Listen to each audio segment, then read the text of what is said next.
what's the idea? You can't climb a plane straight up. She'll conk out every time. I know, Bob. I just thought I'd try a whip stall. Well, you stick to straight flying, Miss Miller, till you've had more hours. You know I have a good mind not to send your papers through for your license. But I pulled out of the spin, didn't I? I did remember everything you told me. Well, sure, but you barely made it. Oh, Bob, I've got to have that license today. I've just got to. Oh, I see. You've already told your father, now you must make good. Well, that's one reason. Bob, do I get the license? Oh, we'll see.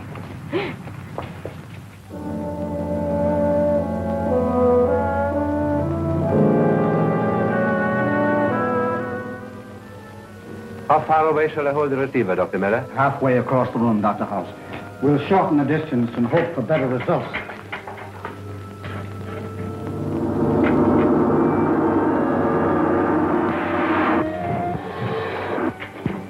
Dad! What is it, my dear? I made it! Made it? Made what? My pilot's license, don't you remember? I wanted to have it today to surprise Jim. Of course, I'd forgotten. I'm sorry. Oh, I'm the one who should be sorry. I came bursting in on something important, didn't I? Oh, that's all right. You and Dr. Hauss go right ahead, Dad. Mind if I watch until Jim comes? Certainly not, my dear. Certainly not. That must be Jim. Turn it off, Dad. Jim! Oh, Ruth. Daddy's here. Well, how are you, my lad? Fine, sir. I thought you were in uniform. Well, I was. I have a medical discharge. Medical discharge. Father, don't you remember? I told you Jim was wounded at Guadalcanal flying for the Marines and cited for bravery, too. Of course. Oh, I beg your pardon, Doctor. This is Jim Hudson. Jim, Dr. Hauss, Dad's assistant. Hello. How do you do? Jim is the son of one of my best friends, old Roaring Bill Hudson, owner of a famous gunsight mine in Alaska. Well, what are you working on, sir? We're attempting to transmit physical substance by light wave. We almost have it, but so far we've been unable to hit upon an element strong enough or powerful enough to counteract the pull of gravity. Well, that's amazing. And I call it the Paratron. Well, would you mind very much, sir, if I stayed and watched you work? Not at all. You and Ruth stand over there. Well, thank you, sir.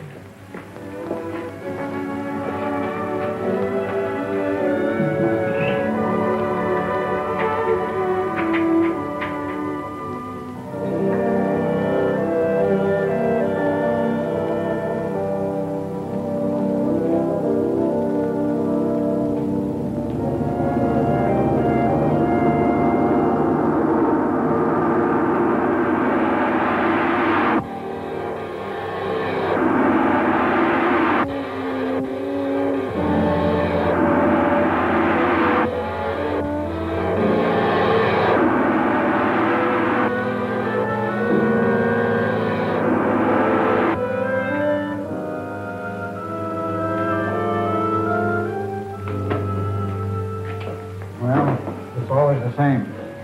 The energy isn't strong enough. We almost have it, and then it slips from our grasp. Could only find the proper element, the proper atomic combination. I've tried everything. I don't know where to go from here. Well, could it be possible, Doctor, that the substance you're looking for is in mineral form? Naturally. Radium is mineral, and that has energy. But not the particular type I need. Well, that's what I meant. What, radium? No, not exactly. It's something Pop wrote me about when I was on Guadalcanal. Now, he hasn't told anyone else about it because he thinks he's got a great discovery. Well, what is it? Well, I can only tell you that... You remember old Grit, Pop's foreman? Mm-hmm. Well, he was digging in number 3 shaft one day last spring, and he came across this mysterious substance, whatever it is, and he hit it with his pick, and it knocked him down. Astounding. Could you arrange to have a sample sent to us? It may be just what we need. Well, it sounds like it'd be a little too dangerous for shipment. Why don't you go north with Jim, Dad? Even though there's nothing to it, you'll have a nice vacation. You need a rest. Well, how about that, Doctor? Well, if the story is true, I feel it's our duty. Do you have a place where we could work? Well, yes, you remember Pop's lab. It's about as big as this. Oh, excellent. When can we start? I won't rest until I can find out what this is all about. Well, transportation's the big problem. How much of this equipment do you have to take? All this apparatus is necessary. If I may offer a suggestion, there's a steamship leaving from here in 2 days. And the captain is a very good friend of mine. Well, then that's fine. You arrange the transportation, and I'll help Dr. Miller get things together.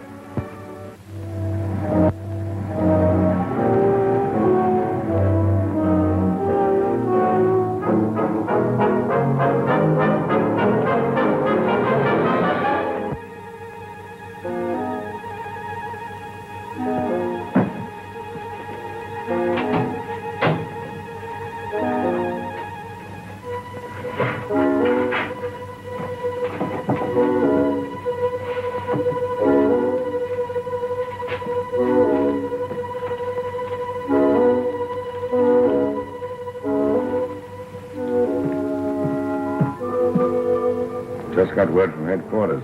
We're going through with everything the way I wanted it. But I've told you the real secret of the invention is only known to Miller. Thought you said you could figure this Paratron out. If you could take it apart and examine it. Yes, I'm sure I could.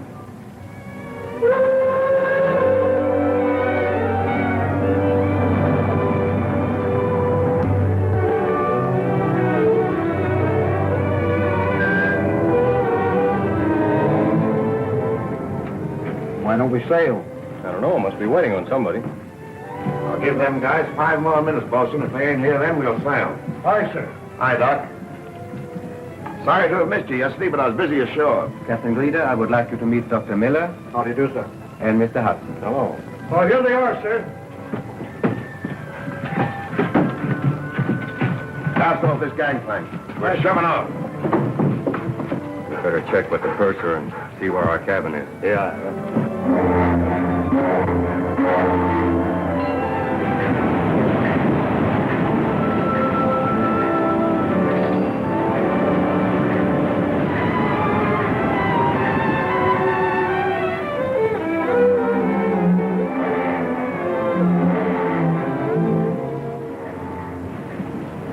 Any sign of that fog lifting? No, Captain. I think we ought to lay to until it does. This is the season for icebergs. No. We're too far south for bergs. Keep her steady as she goes. Aye, aye. What's the matter? You nervous, Dr. Hauss? Those 2 men who came aboard. I wonder who they are. They really keep to themselves, don't they? Only time they come out of that cabin's to walk the dog. You worried about them? In times like these, the important nature of our work, I'm suspicious of everyone. I think I'll take a walk on deck.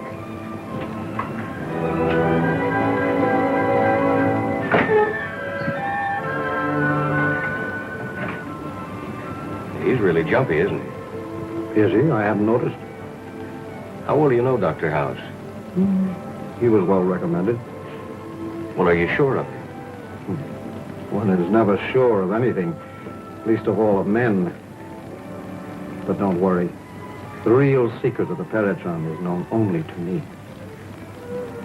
You're not as absent-minded as you seem to be, are you, Doc? Leave them aboard. There's no telling who or what they might be. If Miller and Hudson were murdered crudely, What do you mean, crudely? Ain't you ever heard of an accident? when will this accident happen? As soon as we get further north, out of the sea lanes. You happy now? Scientists, Captain, is seldom happy. Oh, Captain, I advise you to check on those 2 men and find out who they are. As far as I know, they're just 2 guys named Gray and Dunn. Are you sure the American secret agents are not catching up with you? You know, this ship has a bad reputation ever since those 2 miners disappeared overboard last month. I'll keep an eye on them. See what you can find out, too.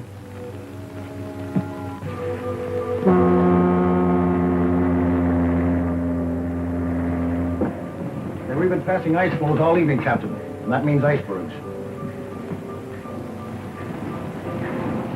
All right. Lay to until morning. Aye, aye, sir.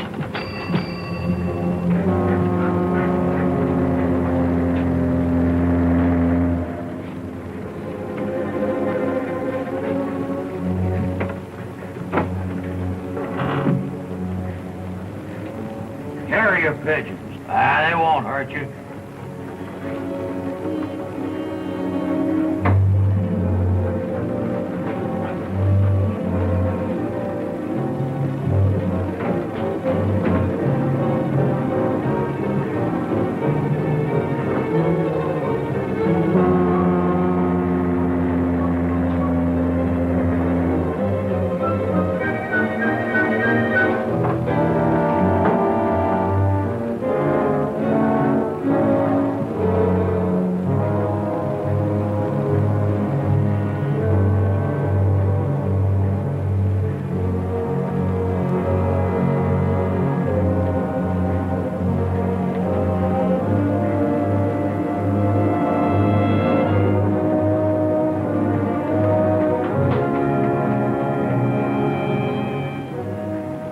I thought it was strange the captain has carrier pigeons on board and is keeping it a secret. I don't know. Carrier pigeons are a respectable hobby.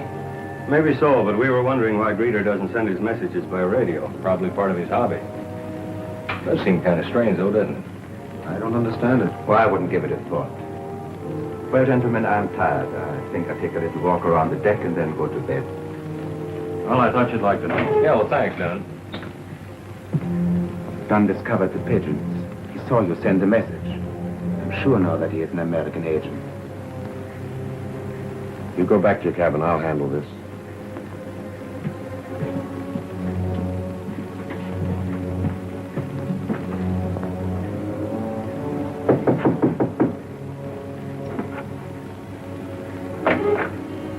Hiya, Dunn. Howdy, Captain. I'd like to have a little talk with you, if you don't mind. Sure.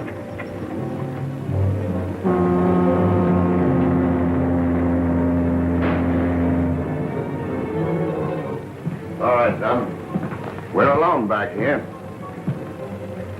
Speak right up and tell me what you're doing on board my ship. I'm going up north. Anything wrong with that? Ever since you came on board, you've been snooping around. You got something to hide, Captain? Like maybe, carrier pigeons? Listen, you. Tell me who you are, or... What?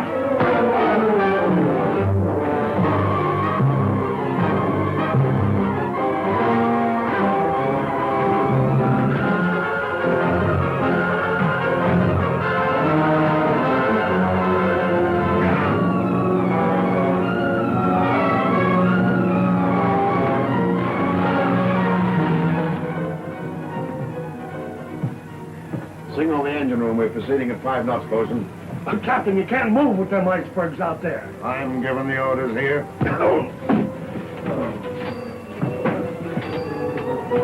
I've looked everywhere for Dunn. I tell you, there's something wrong with this boat. Oh, sit down. Take it easy. He'll show up. Oh, he's most likely with the captain. No, I was on the bridge. The bosun says there's no one with the captain. Perhaps the captain had better be told. Perhaps we should see him this minute. The ship must be searched from top to bottom. Thanks. Oh, they're moving again. I tell you, whoever's running this boat is crazy.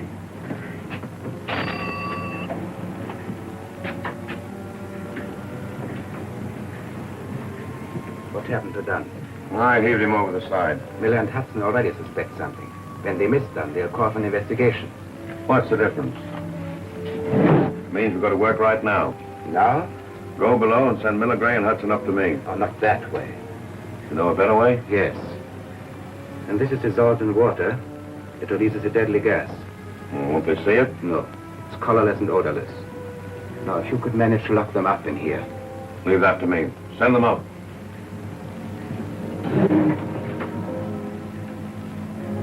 I wouldn't be too hasty in accusing the captain. Mr. Gray's a friend of Dr. Hauss, you know. The captain would like to see you, gentlemen. Naturally, he's very much concerned. You'll get some action. Does he want me to? Yes, Doctor. A matter of routine, I believe.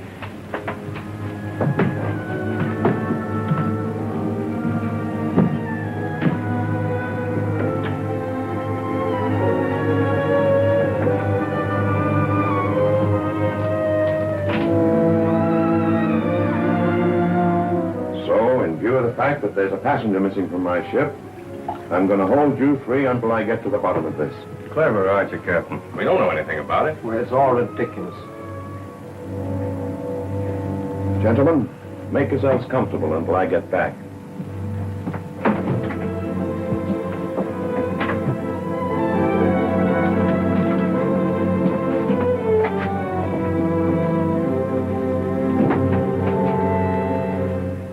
Locked in.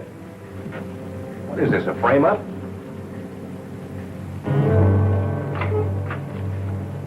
Got the Paratron? Yes. I also found his notes.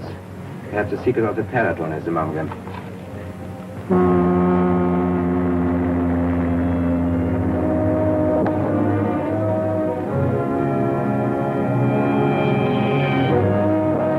Iceberg! Dead ahead!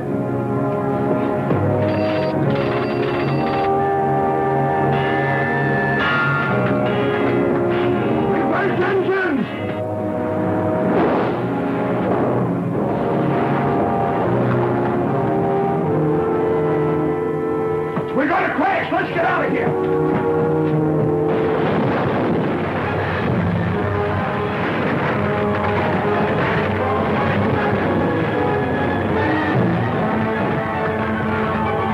He struck an iceberg. Can't last 15 minutes. Get the Paratron on those notes and come back here and wait. I'll lower a lifeboat.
your gas didn't finish off Dr. Miller and his meddlesome friend Hudson, that crash sure did.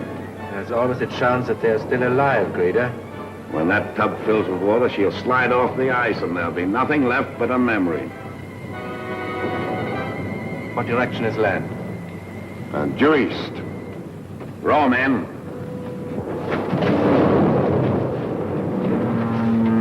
Are you all right, Dr. Miller? Yes, fine. Look at you, Gray. Hey, can you get out of there, fella? Yeah.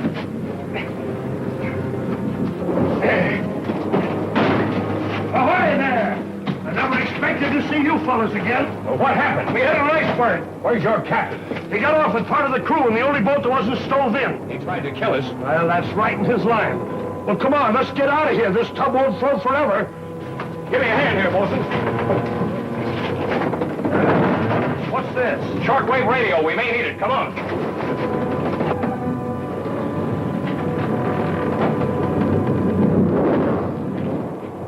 Looks like this is it, gentlemen. Oh, no. We're not dead yet. This is a pretty big bird we hit. We can float around on here for days. Now you're talking. Let's go. Now, wait a minute. Better round up all the food and equipment we can carry. She's starting to slide off the ice. Go search the galley for food. See what you can find. I have some fur clothing and Arctic gear in my cabin. Go get it. We better see what's left in our cabin. My Peratron, my notes.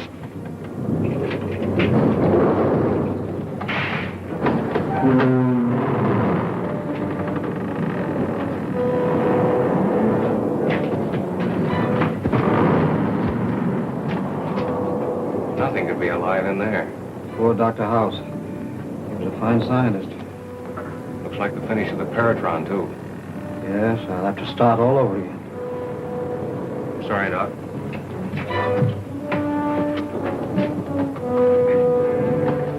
Good thing I'm just a tenderfoot businessman. Otherwise, I wouldn't have been sucker enough to buy all this equipment. We haven't got time to put those furs on now, Gray. Here's the grub. Good, heave it over. Doctor, will you take care of the radio? Yes, sir. Let's get this started. Look, get a hold of that. All right, over the side. Nobody's ever flown beyond this point. Well, I'll take that chance. Some of them may be marooned on icebergs. My father, perhaps.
Looks like all we can do is try to make shore on one of these floes. Oh, the ice will melt from under us. We haven't got a chance without a boat. Well, we gotta try. We can't stay here.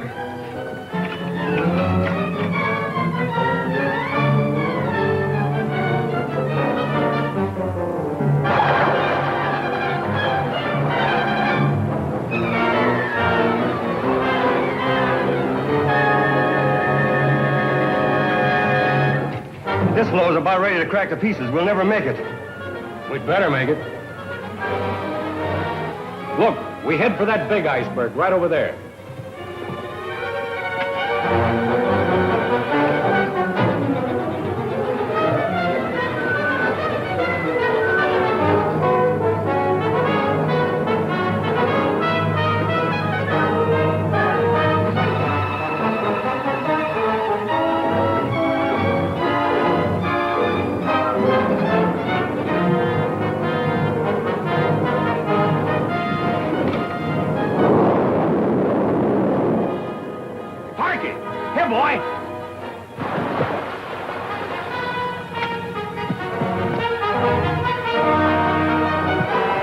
Parky, here, boy. Here.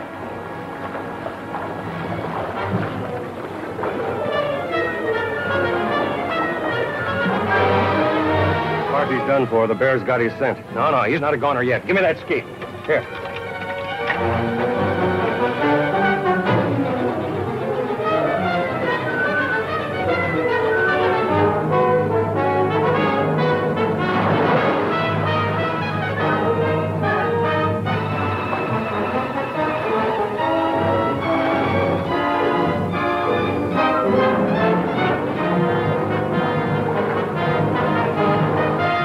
Here, boy.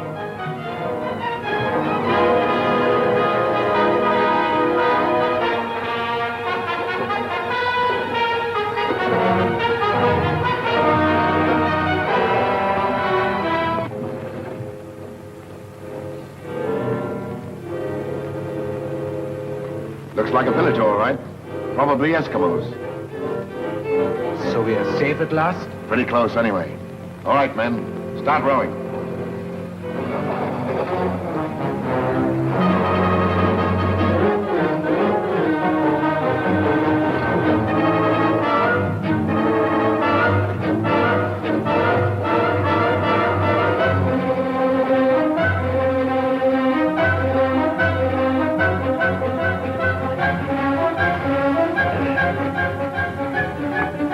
Like the most sheltered spot on the berg. Let's make camp here.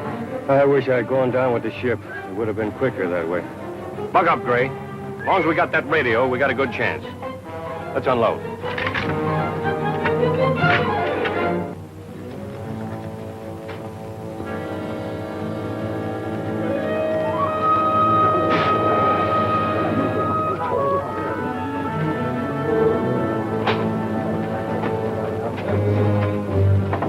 Mr. Chief, this old lover could only speak English, we'd sure be in luck. Me speak 'em. You bet.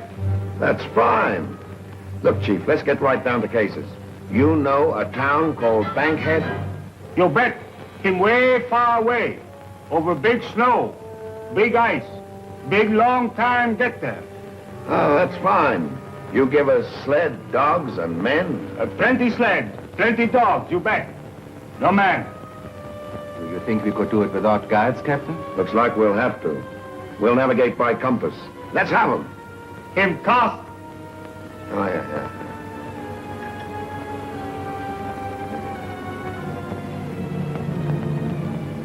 Him cost pretty big. You bet. Well, come on, men. Dig up.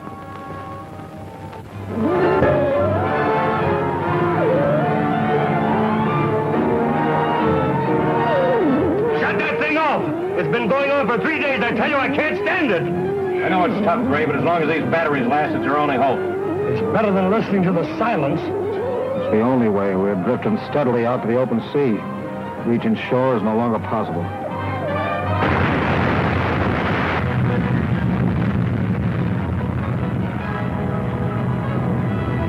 Breaking up. That means the thaw's here. From now on, it's going to melt pretty fast. You mean this iceberg, too? Sooner or later, it'll melt and turn over.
Gray is gone.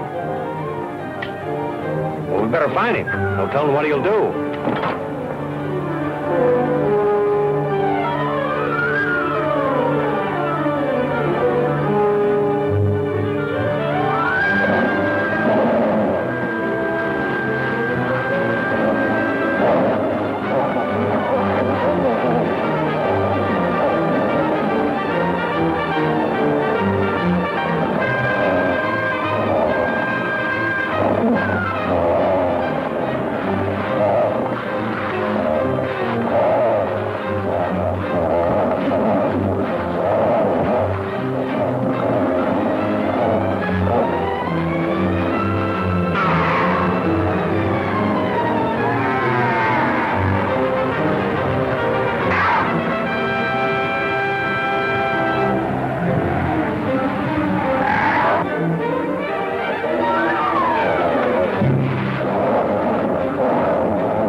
you get him.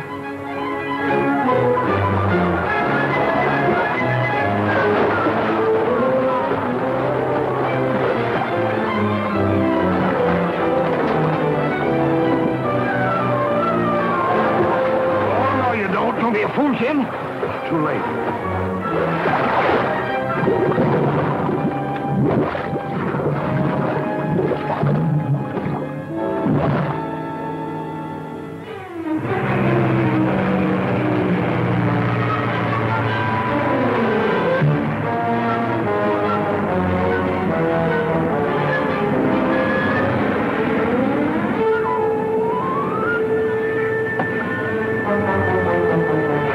Look, a plane! Hey! Hey!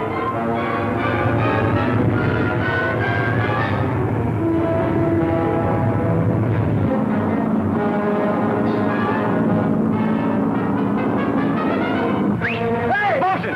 Set fire to the tent. Let's contact him by radio.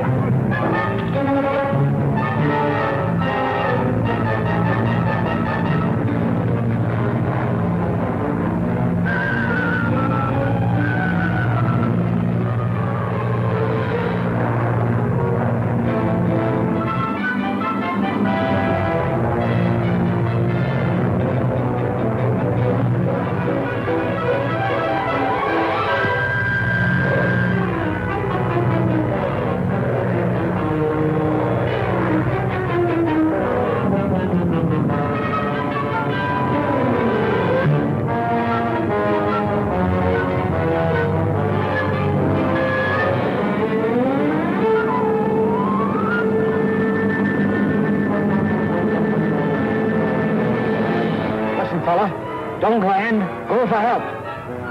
Don't land. Go for help. Dad! It's Ruth. Ruth! Ruth, this is Jim. Listen. Don't try to land. Do not try to land. Try to find an Eskimo village. Try northeast along the base of that big ridge. Got it? I understand. Be careful now.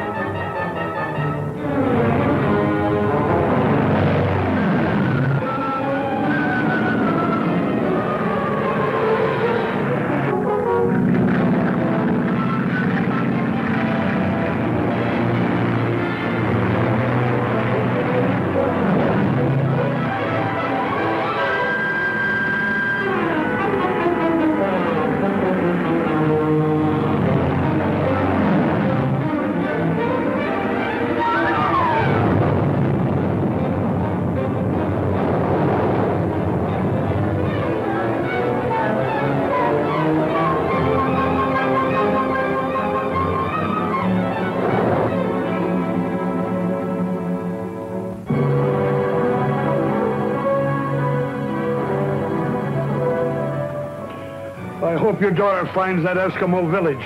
Well, if there's one there, she'll find it.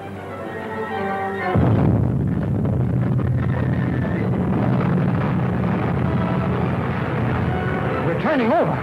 Another piece like that breaks off, we're gunners. Oh, I hope those Eskimos have speedboats.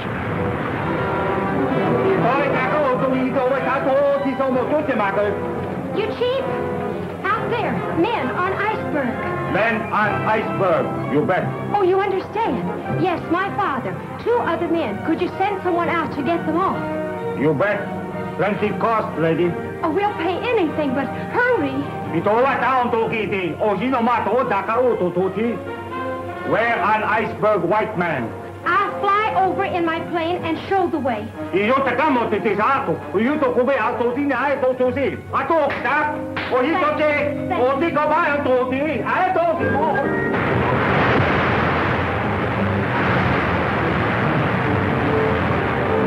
is it. She's cracking up.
like that breaks off, we're gunners. Oh, I hope those Eskimos have speedboats.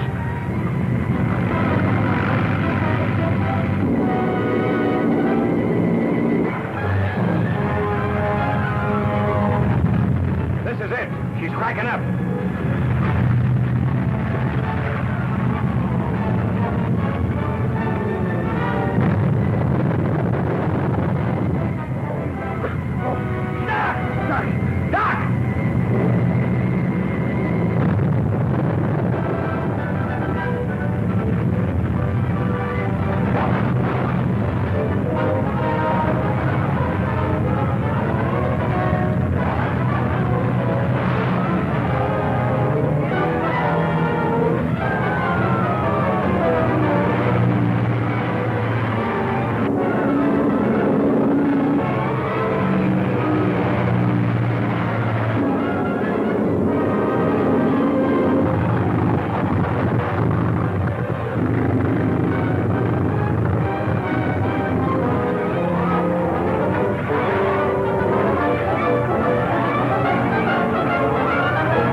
Eskimos are picking up the others. Where's my father? I put him in a kayak. Oh. Head for the village.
To their deaths, and you feel nothing.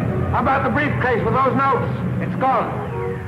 You think you can figure out the Paratron without them? I don't know. Perhaps. Well, anyway, we can't cross the glacier without dog and sled. We'd better go back to the Eskimo village.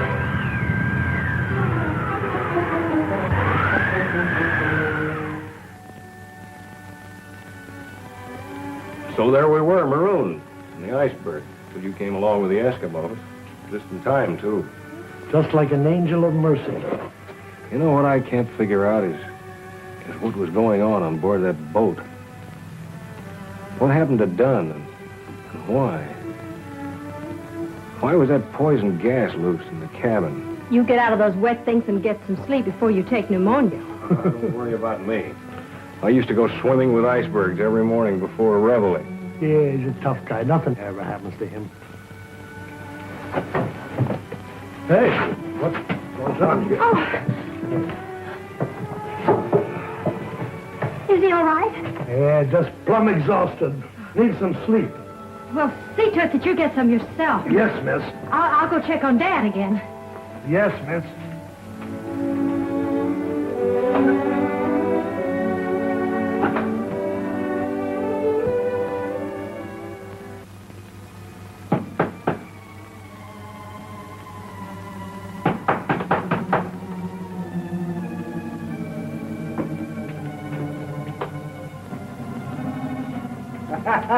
You walk long time, come back same place. Let's go again, Chief. We're starting out again in the morning with a new outfit. All we want now is some grub and a place to sleep. More white man come. You go see. Look, all we want... What did you say? More white man come from iceberg. In house. There. You think it could be?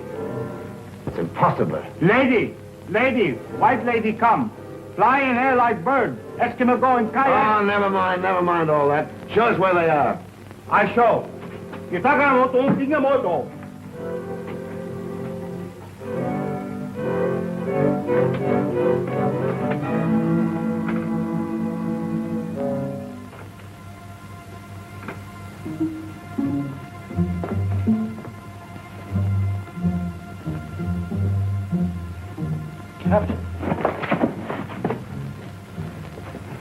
Glad to see you got off the wreck, Bosun.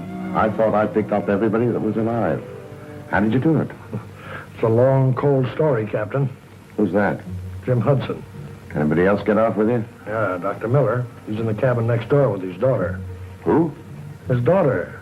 She came by on a plane and picked us up off the berg. Want to speak to him? No, let it go until morning. You'd better get some sleep. Aye, sir. Where do I sleep, Chief? I'd like to get some shut-eye.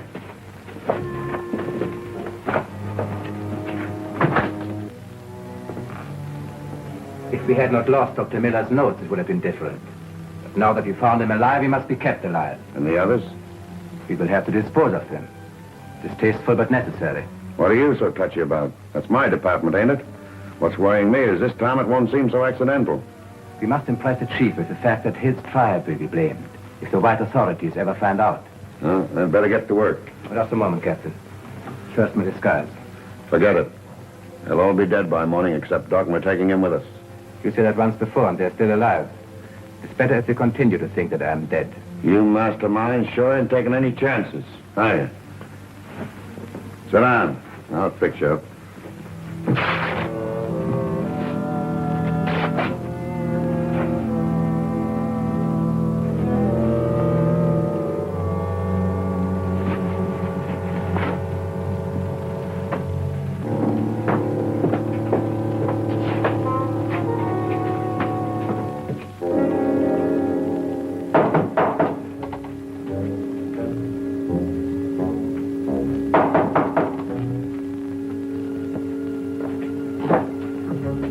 What do you want? Oh, I couldn't sleep, Captain. I've been worrying about how we're all going to get out of here. Figure we might as well talk it over now. Sure. A couple of things bothering me about you. How do you mean that? Just how much do you know about Jim Hudson and Doc Miller? A couple of nice guys, as far as I know. What are you getting at, Captain? They're murderers. They killed Dan and tossed his body overboard.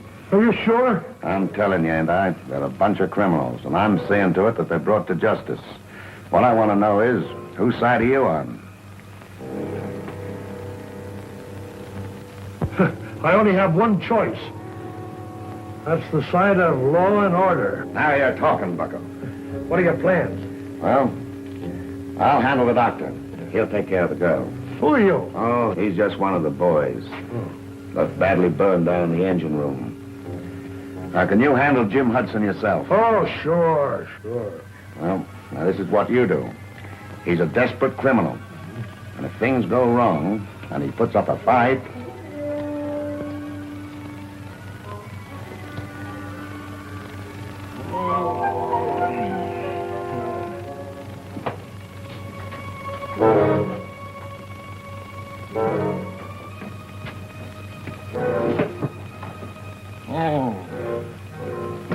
What's the idea?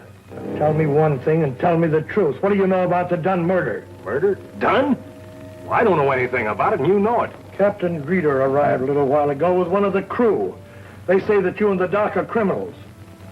We've been through a lot together, and I have my doubts. Why should Greeter want to accuse us? Does it have anything to do with a box about that high and that long with the doc's name on it? The Paratron. What? Never mind now. Where's Greeter? He's in his hut. He's going to grab the doc as soon as I tell him I put you away.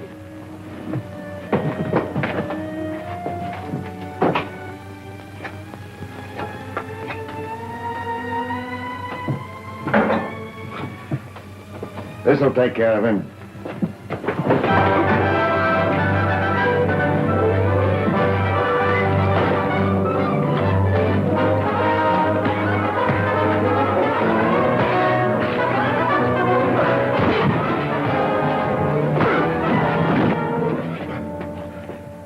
Better tie him up.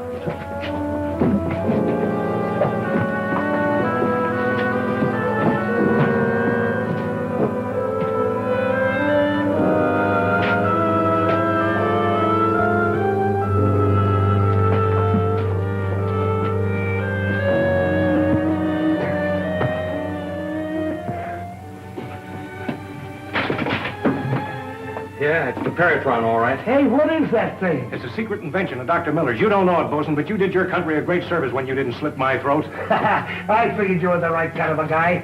And I figured that skunk on the floor there was not with law and order. Keep an eye on him. Oh, well. Hey, that's pretty heavy, isn't it? No, I'm warmed up now. Yeah, no fooling. Say, where did you learn all those fancy tricks? Huh? Oh, from the commando. Commandos, huh? Yeah, rat. You know, the way I figure it, some higher-ups tipped Greeter off over that shortwave radio about the Paratron after we came on board, and they were trying to get rid of us. It's in perfect condition. And you think Greeter and his men are in the pay of someone higher up? I'm sure of it. Well, what do you intend doing with the prisoners?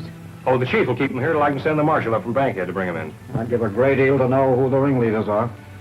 So would I. We'll find out, though. We won't stop till we do. Well, how will you arrange for us to leave here? Oh, the bosun and I'll go by dog sled. You and the doctor can take the Paratron with you on the plane. Now, we'll meet in Bankhead, and I'll arrange transportation from there. Mm-hmm. Well, we got to get an early start, so we better get some sleep. That's a bright idea, Jim. Good night, Jim. Good night. Come along, honey.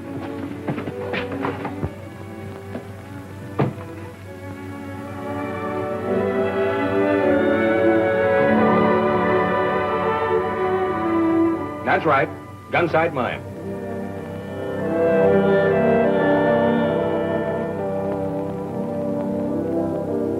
Gun sight mine. Bill Hudson speaking. Hiya, Pop. This is Jim. I'm at Bankhead. Oh, I might have known they couldn't drown you, Jim. Gee, it's good to hear you. Is Doc Miller all right? When you going to get up here? Doc Miller and Ruth are right here with me, and we're coming up as soon as we can get transportation. Well, why don't you call Brock? He can fix anything. I'll call Brock right away. Goodbye, Pop. Be seeing you.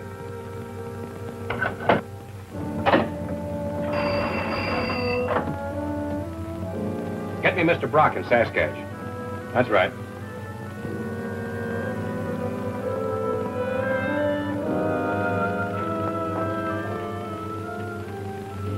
Oh, Mr. Jim Hudson is on long distance. Do you wish to speak to him, Mr. Brock? Jim Hudson, you bet I do.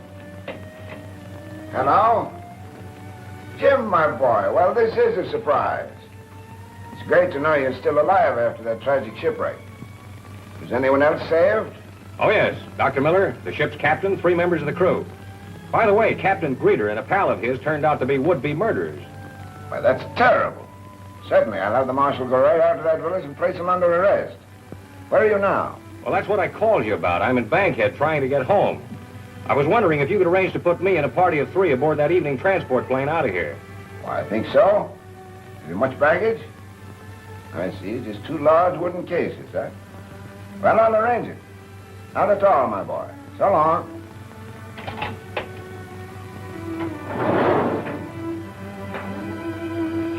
HB to Brandon. Come in, Brandon.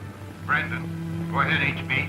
One of my men will leave transport plane number 3 at point M54. Pick him up and take him to your headquarters. Got that? Check. Make it good.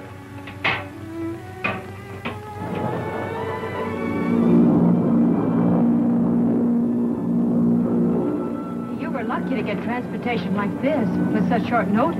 No trouble at all. This Mr. Brock's a good friend of Dad's and a big shot up here, too. He just about runs things up in this part of the country.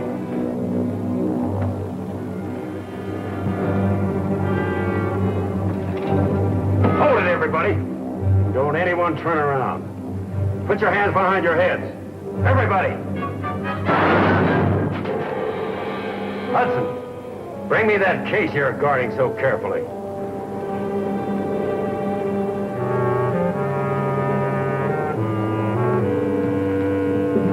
Sounded like a shot, didn't it? Sure did. Better take over. I'll go have a look.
flying wild.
this fella out of here. Help Ruth take care of him.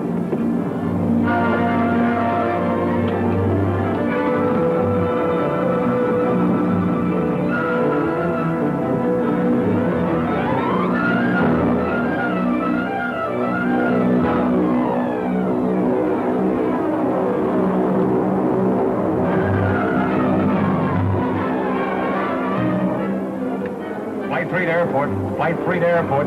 Come in, Saskatchewan Airport. Hello, airport. Okay to land? We're coming in. Stand by with crash wagon and a doctor. We've 2 wounded men aboard.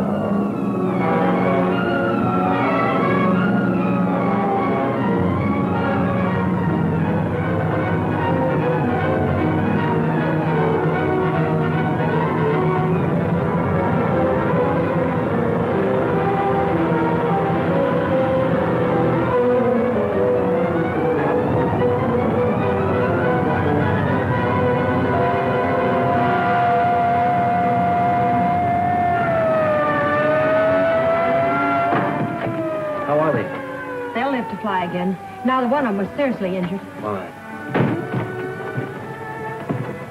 Hello, Hudson. Hello, Mac. What happened? Ask Miss Miller. I've got some checking up to do. Sure, go ahead.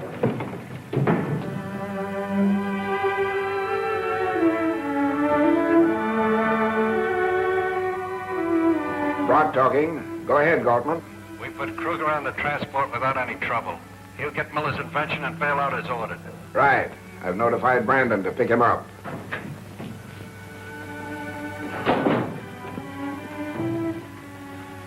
I'd like to see Mr. Brock. He's busy just now. Would you care to wait? Yes, I'll wait. Name, please. Jim Hudson. Oh, Mr. Hudson, I'm sure Mr. Brock will want to see you. There's a Mr. Jim Hudson here to see you. Send him in. You may go in now. Thank you. What I can't understand is how the masked man got on that plane. I can't imagine. I'll have the airlines people make a thorough investigation. It might lead to something, but I'm sure the crew's in the clear. Well, what do you suppose the masked man was after? I have reason to believe it was some valuable apparatus Dr. Miller has with him. But what puzzles me is how the masked man learned of it. Yes, that is a mystery. Captain Greeter couldn't have planned it. Even if he escaped from the Eskimo village, he couldn't have gotten through to civilization in time. No. Oh, by the way, I notified the marshal to go down and arrest Greeter, as you asked. Oh, fine.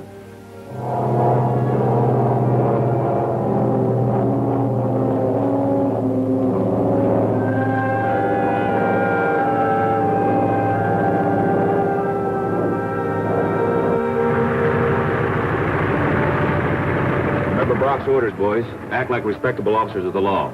If the Eskimos give us any trouble, we let them have it. Well, I guess all we can do for the moment is sit tight. I have a hunch the mystery man will be popping up again. It's too bad, but war always seems to bring an increase in lawlessness. I've been thinking of calling a meeting to discuss local defense. Not a bad idea.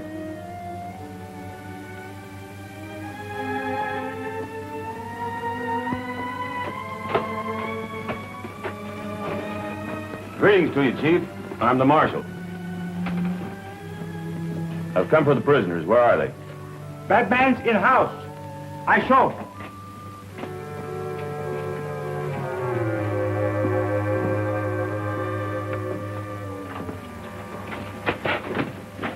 These Batmans. Guards go now? Yeah, I'll get rid of your guards. Hagel, this is swell. When I heard the plane, I thought it was the real marshal. Brock's too smart to let that happen. This is Dr. Hauss? Yeah. Greeter, you're to keep undercover. I'll drop you off in Bankhead. And you'd better put these on. How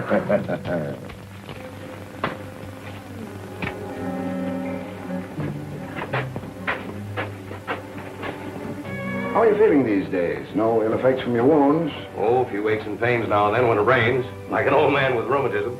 Well, give my regards to your father. Thanks, I'll do that. We're going up the mine the first thing in the morning. Goodbye, sir. Goodbye and good luck.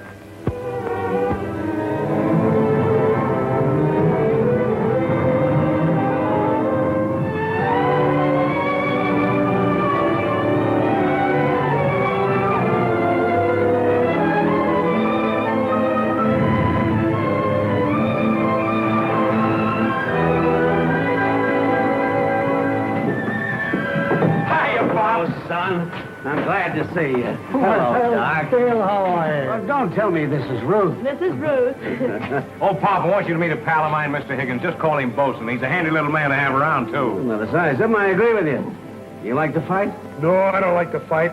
That's why I like to get it over with in a hurry. Come on inside. Give me the lowdown. I stopped in town long enough to thank Mr. Brock, then we came on up here. That's about all there is to it. About all.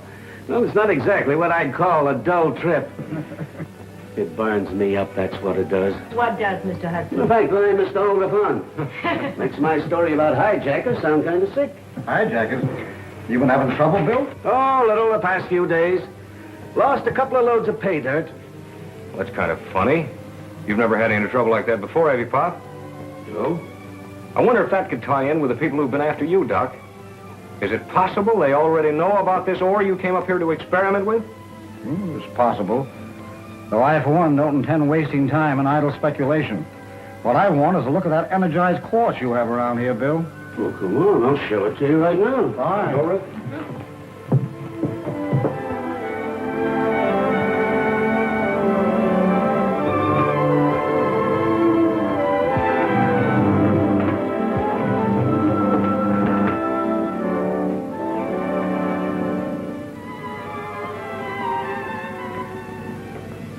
That's exactly where old Grit found the quartz. He says there's a whole pocket of the stuff. Jim, put off that light and watch it glow.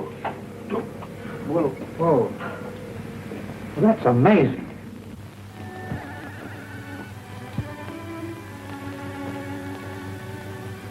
Oh, here's Grit now.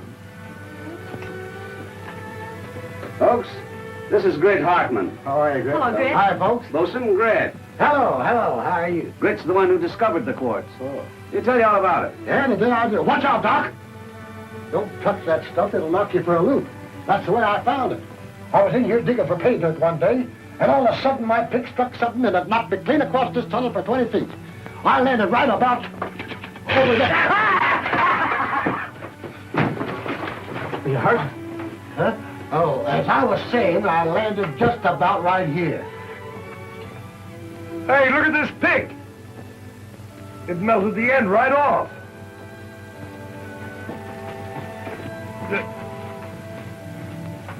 Well, that is really amazing. Whoa, Doc! Not that way! It'll kick you the same as it did me. If you have a go at it a little bit at a time, it won't kick your ears back. Here, I'll show you. Hey! See what I mean? Here, Doc. Use my glove. Thank you.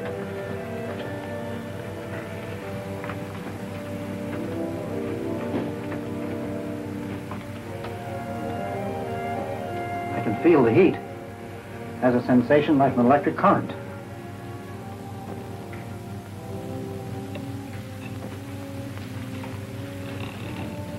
What's the verdict, Doc? I don't know. It doesn't come under any of the known classifications. Well, then it's a discovery. Absolutely. Well, what about the Peratron? Do you think it'll make it work? I have a feeling it may. Well, the only way to find out is to try. I'm certain the quartz contains a mineral form of energy that is akin to radium. It throws off a strong atomic energy that is in no way gaseous. More, you might see like a power wave. All right. Jim, would you please hold the receiver?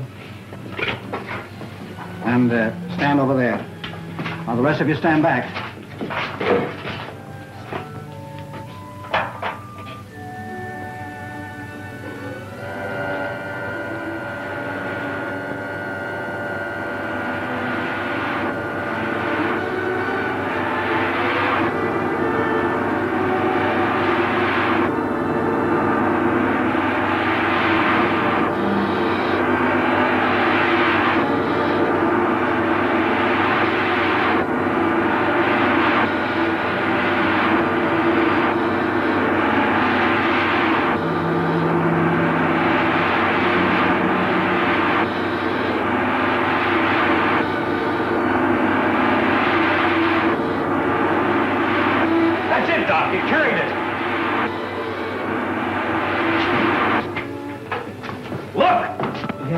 Yes, it's there. With enough of this energized quartz, perhaps in concentrated form, we may be able to send it for miles. Bill, do you think it would start mining this for me right away? Why not? I may need tons of it. Who knows what energy a ton may contain if concentrated into a pound?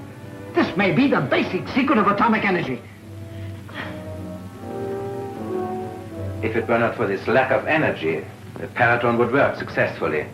Then you feel that with the mineral they've discovered at the Hudson mine, the doctor may have an answer to his problem? Yes, that's my opinion.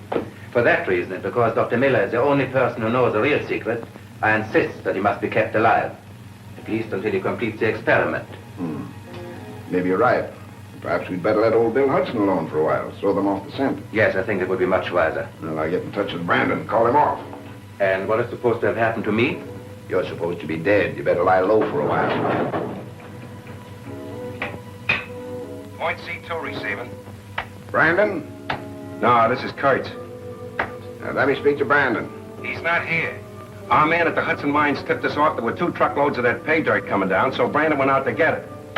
Who gave him the orders? You did, boss. And Brandon thought there might be some of that high-voltage rock on them trucks. That was last week, you idiot.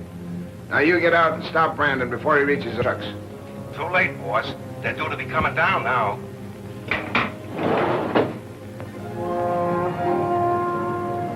Good luck to you, Jim. Get her through. Don't worry, Pop, we will. And you see to it that he doesn't take any chances. You know me, miss. I hate trouble.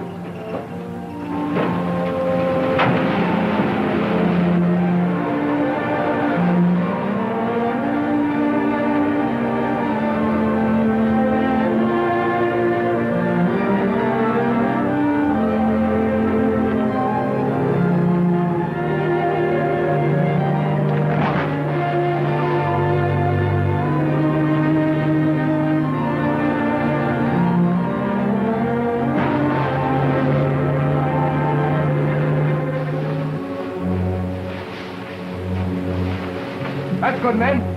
Now get out of sight.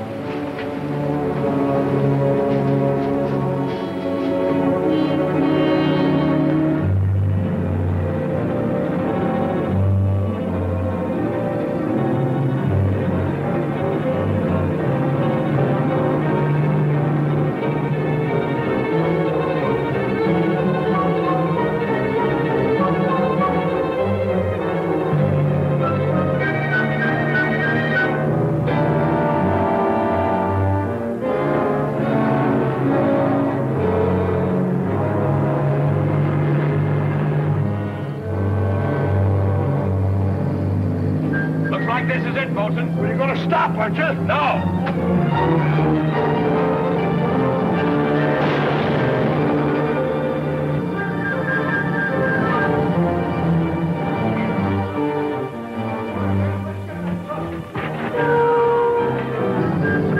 Hold your rudder. Yeah, something's wrong.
some men to stop that other truck from coming down. Looks like Hudson's truck is out of control. Come on.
To the horse.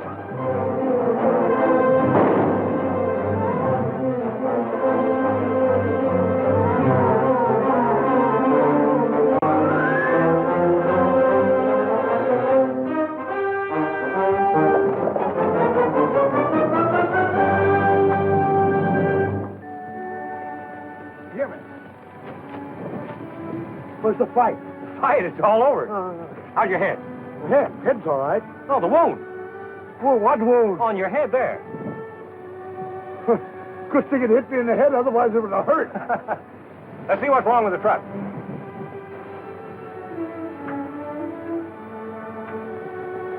Did you get any of the hijackers? I think I did one. What's it damaged? Broken steering knuckle. Load some of this high grade on the other truck. We'll go on into Saskatchewan. Righto. What's the matter with you? You tired? Oh.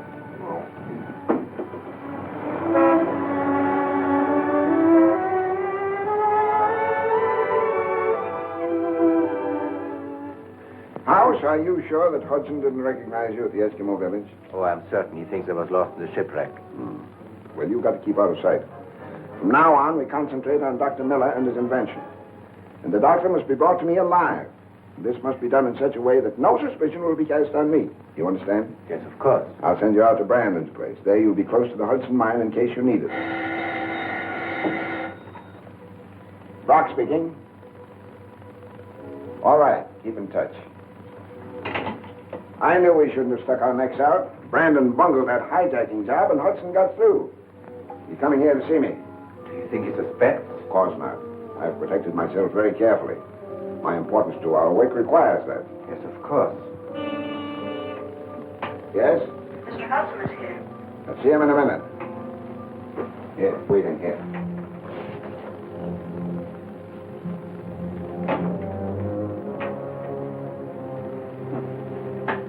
All right, send him in. Hello, Jim. Hello, Mr. Brock. Glad to see you. Thanks. Sit down. How are things going at the mine? Not so good. Hijackers again. But I got that shipment through to your stamp mill. You know, I can't understand this outbreak of lawlessness. Though it always seems to be more prevalent in war times. Mr. Brock, I have to have another truck. There's an old one of yours there at the mill I could sure use if you'd sell it. I'd like to accommodate you, Jim, but trucks are hard to get nowadays. When will you need it? Right away.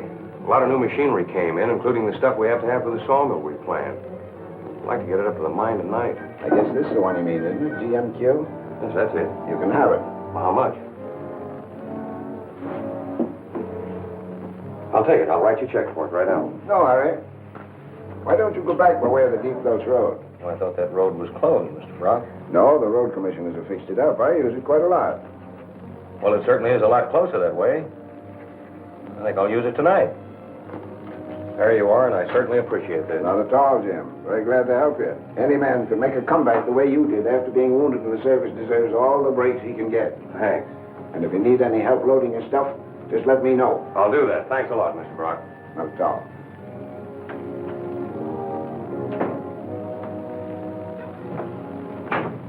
I thought you were laying off the Hudson outfit. I am.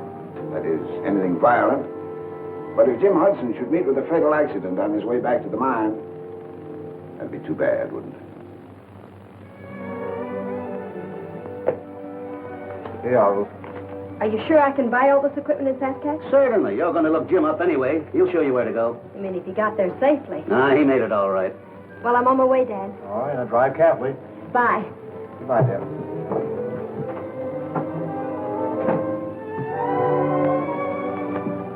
Doggone it. I forgot something. Oh, Ruth. I forgot to tell you about the first aid kit. It's the only doctor we have here.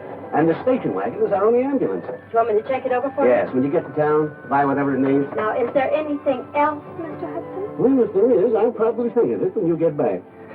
Bye. Bye.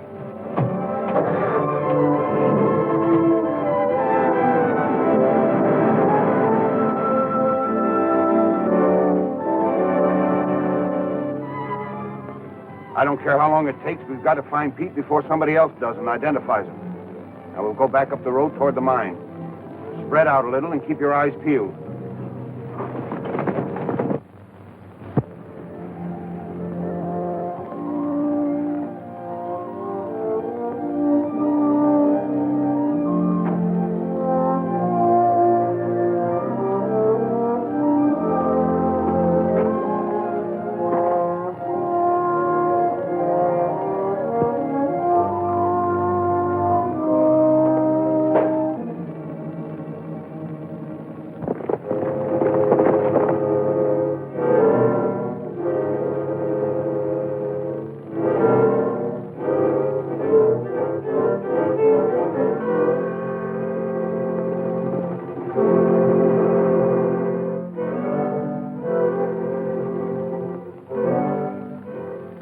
Onto his horse. This man is in a serious condition. You can't move him till I finish dressing his wounds. You act like you know what you're doing. Thank you. I've done this before. Isn't that car from the gunsight mine? Is it? Are you Miss Miller? I might be. You sure put out a lot of information, don't you? That's not my job. No? Then what is your job? Right now to care for the wounded. That's fine. We've got some more of them. Bring her along, boys. Why don't you put the injured men in the station wagon? I'll decide what to do. Put her on a horse and blindfold her. You don't have to force me. If they're wounded, I'll go willingly. Noble, aren't you? No, I'm not noble. I'm doing this for a reason you'd never understand.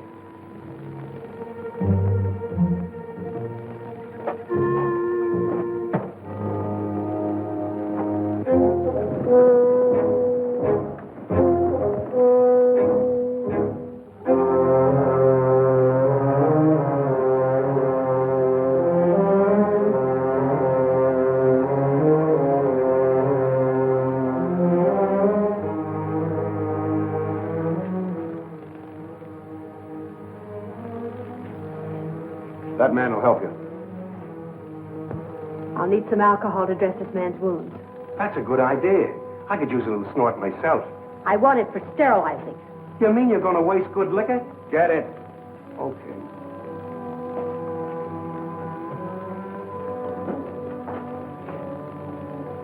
You're too smart to try to get away from here, aren't you? Really? And I thought you were too smart to try to hold me here. We'll see.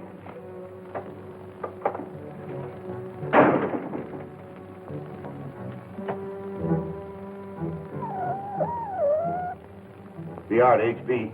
VR to HB. Come in, HB. Young Hudson gave us the slip again, Chief, but I think we... From now on, don't try anything till you hear from me. I'm sorry, Chief. By the way, we've got Miller's daughter here. What? Why, of all the stupid things. Couldn't help it. She found Pete and could identify him. Well, the only thing to do now is to get rid of her and get this set up for tonight. Jim Hudson will be coming up Deep Gulch Road.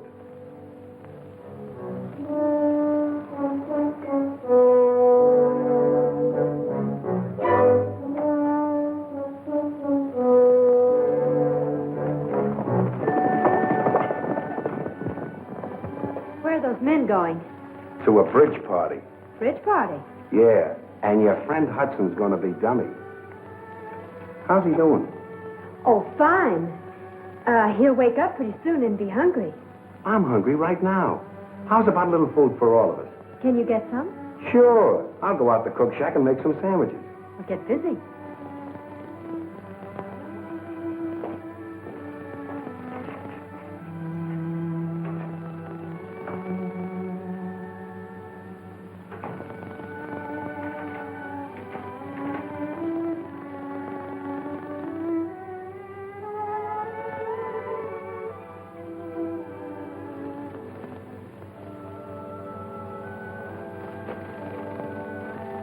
When we hit the deep gulch road, we'll stretch out to half-mile intervals.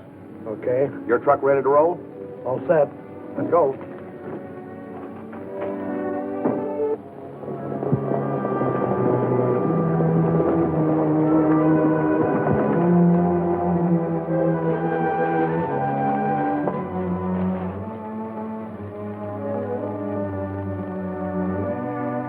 We'll cut the cables on this side.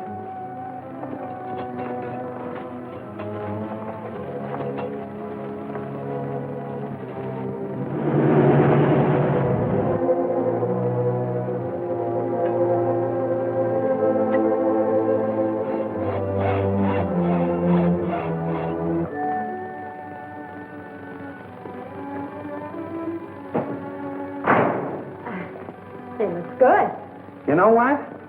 You're a nice-looking girl. And being we're the only ones in camp tonight, we might as well enjoy ourselves. What were these men doing when they were shot? Prospecting for gold. Jim Hudson? You ain't so dumb. Neither is Jim Hudson. He'll wipe you all out before he's through. Why, after the night, he won't even be able to wipe his own chin. Oh, you're referring to that bridge party he's going to have. You catch on quick. Help yourself. May I? Sure. I like a gal who can handle her own liquor. You'll be surprised. Well, here's to... You name it. Here's hoping...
That's good enough.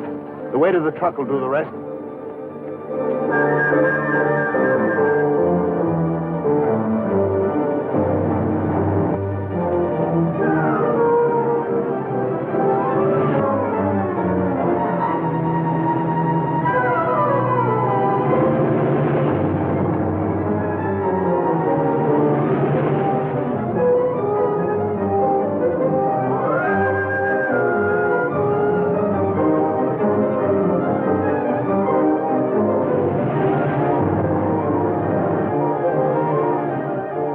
Truck, all right. Brock sold it to him today. Not a bad deal, huh?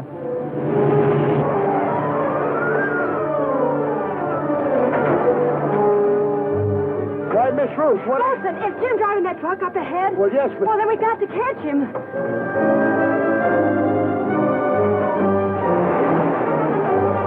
What's up? Where did you come from? Is there a bridge near here? Jim said something about one. Well, that's it. Hurry. We've got to stop him. I'm going as fast as this truck will go.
Cut the cables on this side.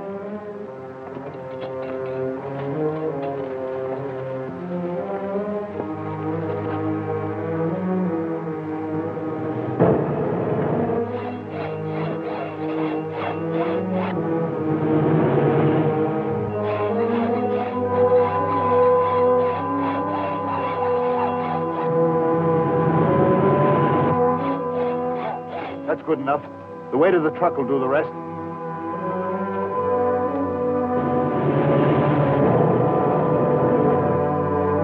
Go down to the edge of the gulch.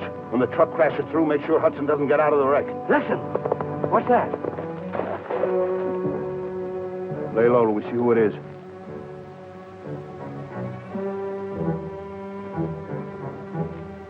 It's Cal.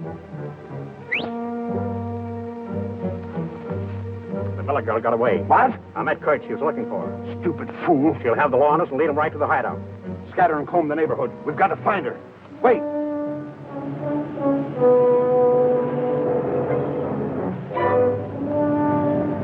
Here comes Hudson.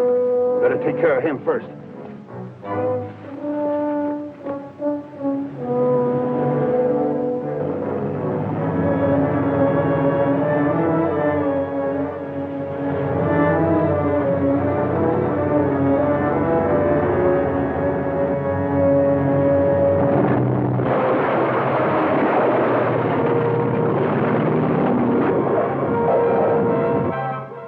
That done it? Yeah. See anything moving? Not a thing. Here comes another truck. You better check on it.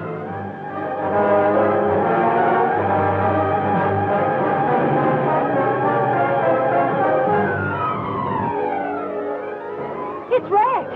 Jim's truck.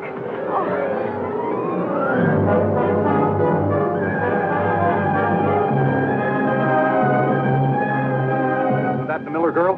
They must have picked her up down the road. Give me that rifle.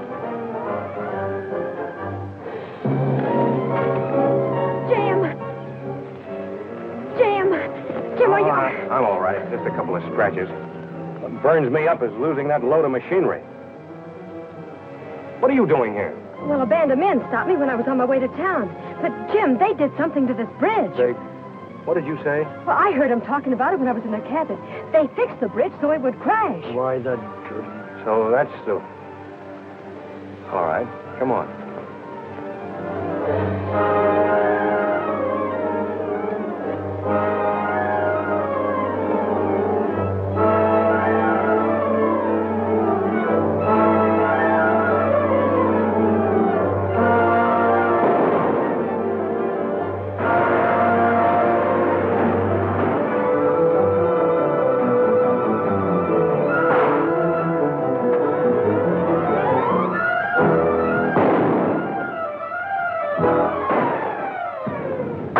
Right over there on the top of that bank.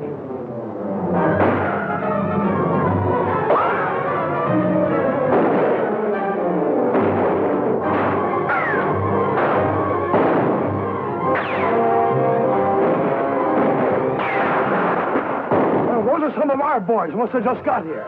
Follow me. Slow.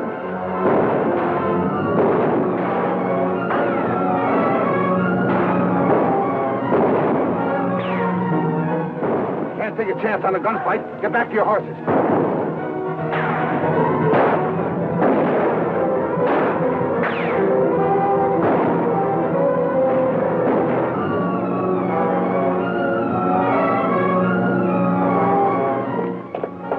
The firing stopped. It sounded like they beat it. Ruth, you think you can find that cabin again? Oh, I don't think so. All I remember was running through the dark. I reached the road by accident. They went through the woods on the other side. You want to go after them? No, we couldn't find them now anyway. Post and see what you can salvage from that wreck. Come on, Ruth, you and I'll take this other truck and go to town and have a talk with the marshal.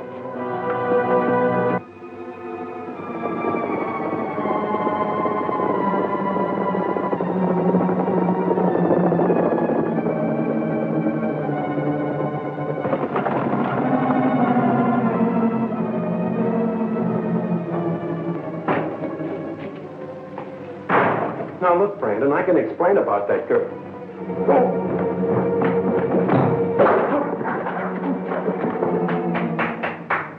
Discipline. That's good to see.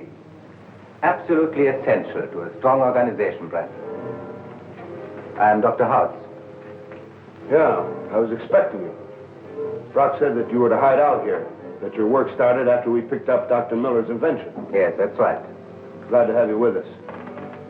Now, if you'll excuse me.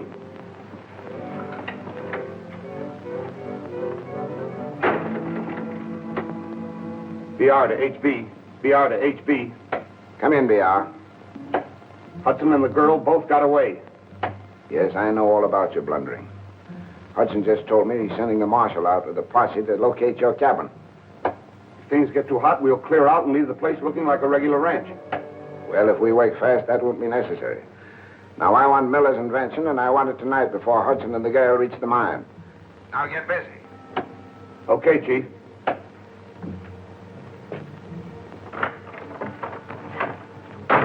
Tell the boys to get ready. We're going after the real thing tonight. Get set for a pleasant surprise, Dr. Hauss. You'll have that Paratron in a couple of hours.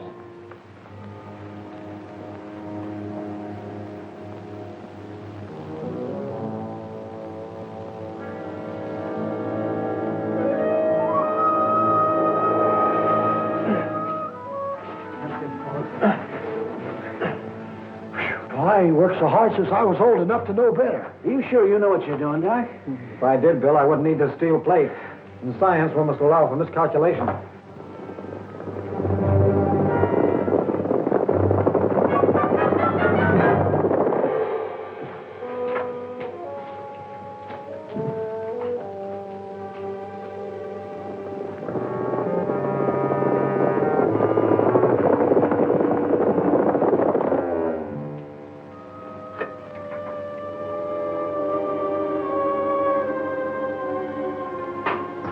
Loaded the Paratron with a terrific charge of atomic power concentrated from that quartz.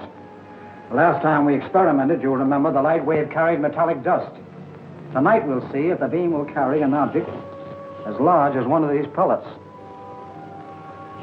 Because the wave is of unusual and untested strength, I'm using the steel plate. Well, if you'd told me that before, I'd have said go ahead and blow out the old dang wall. What's the matter, Grit? Getting too old to take it? Oh. Listen who's talking. You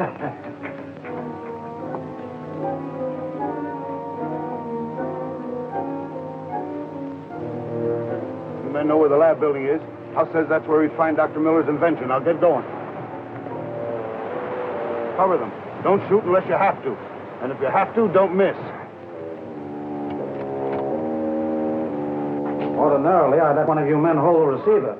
But now I can't take a chance on letting anyone come within range of the light wave.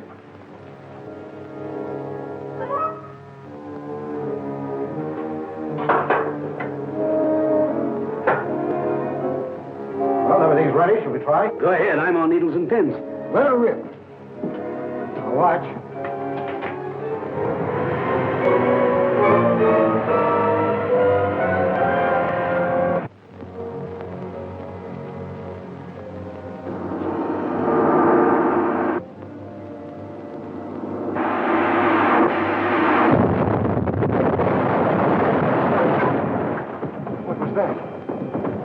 Like that's the thing we came for.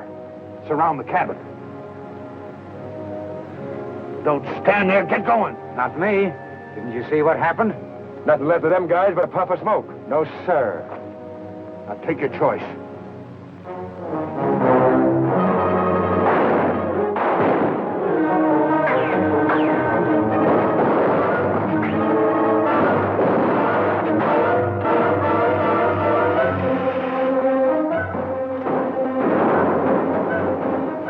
Well, Bill, you better wait here. This may be another attempt to steal the Paratron.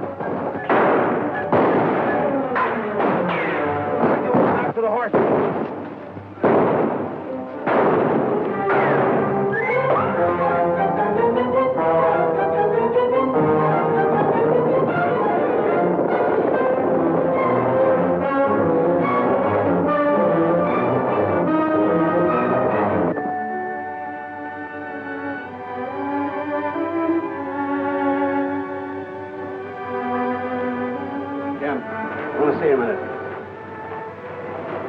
We couldn't identify those men. Everything on them was destroyed.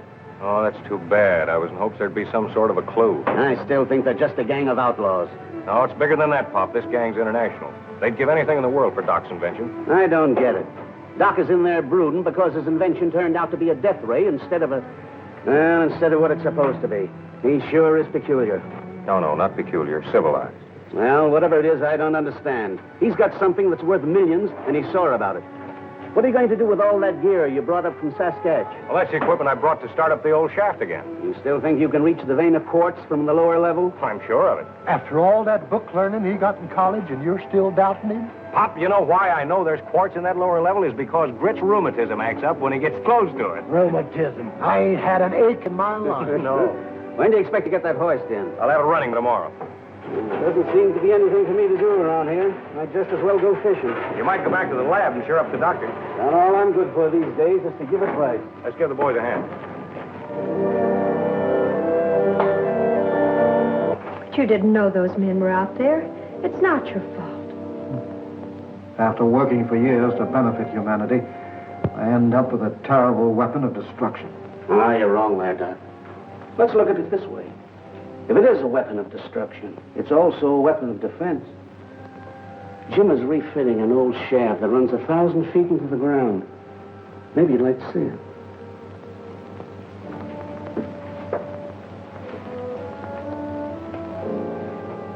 Come on, Doc. Let's put our cards on the table and face the facts. Think for a minute what this invention will mean to the country.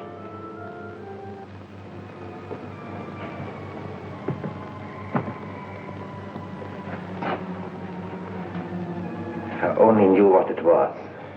Don't worry, you will. A shaft of light.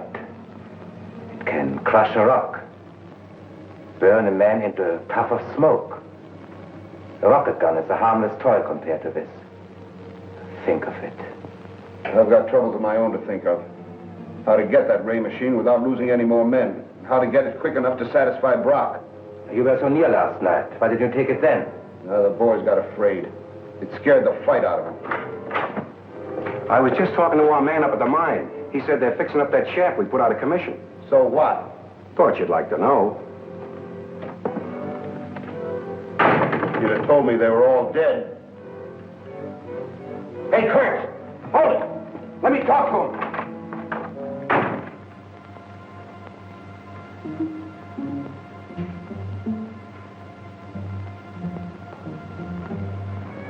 Our men looked all through that area. Well, all I can say, Marshal, is what I told you before. Miss Miller figures the hideout's about halfway between here and the wreck. It's a pretty rugged country. The only person I know living in there is a trapper named Kurtz. Know him? Vaguely. I stopped there once while I was hunting. Maybe you ought to have a talk with him. I think I will. My main trouble is I ain't got enough men to make a real search. Can you spare any? Sorry, but I can't. We're short of help ourselves. Well, I'll do what I can. I'll have the chief send another deputy up here. Thanks, Marshal, and stick on the job and you run them down, will you? Well, you told me to let you know when we was all set down in the shaft. Well, are we? Yep. Let's go.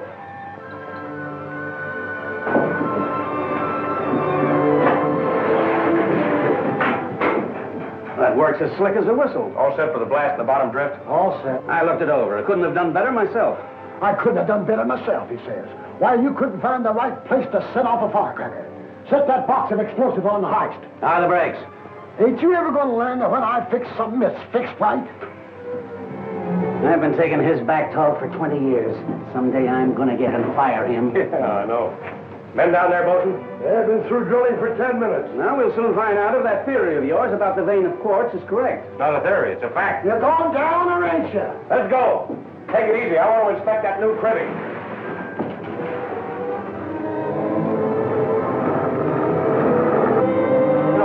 good job in here, considering the time.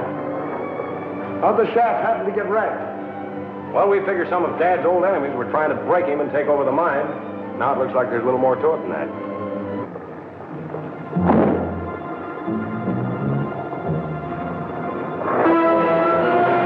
Hey, we snapped the cable. Hey, we gotta get those explosives out of here. Give me a hand, you just stop.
You know, Grit did a good job in here, considering the time. How'd the shaft happen to get wrecked? Well, we figure some of Dad's old enemies were trying to break him and take over the mine. Now it looks like there's a little more to it than that. BR calling HB. BR calling HB. Come in, BR. Hello, Chief. I want to report that right about this time, Jim Hudson and his pal and a box of high explosives ought to be breaking records for going down a mine shaft.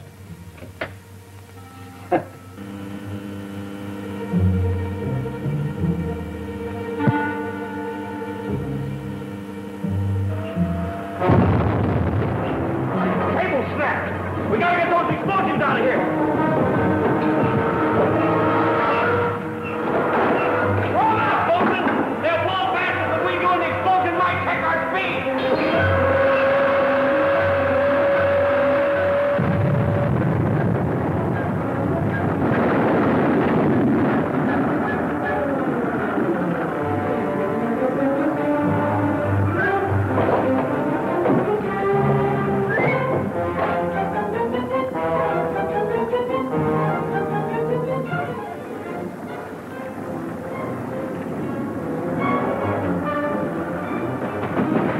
Get a rope.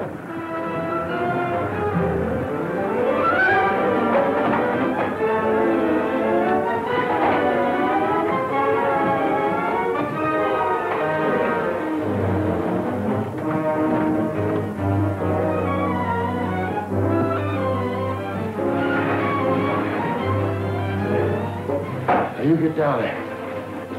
And you signal me what happened. All right.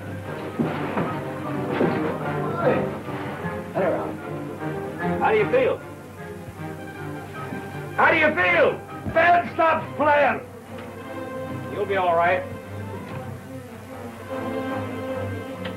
Oh!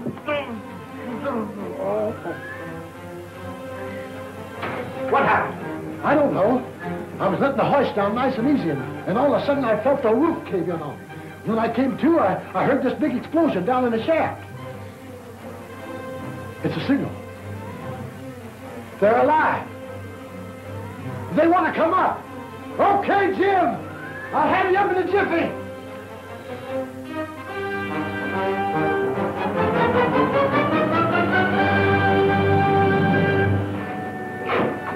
Hi, I'm all right, Pop. How are you, Wilson? Okay. Hey, Grit, where's Grit? It's not like you to be careless. What happened? Well, as near as I can remember, somebody sneaked up and cracked me on the head. There's only one answer to that. Somebody working right here at the mine, Pop. Now call the men together. We'll get at the bottom of this right now. No, not that way. We gotta be smart. We gotta work from the inside like they do. What riles me is all our work has gone for nothing. How bad was the damage? The cribbing and the lower drift is all caved in. We're fresh out of lumber, too. Are Bradshaw's boys still cutting that timber on the upland lease? Yes. Don't you think I better have a run up there tomorrow and talk with him? Good idea. How would you like a nice trip into the lumber country tomorrow? Oh, would I? How would you like a nice trip into the lumber company tomorrow? Oh, come on.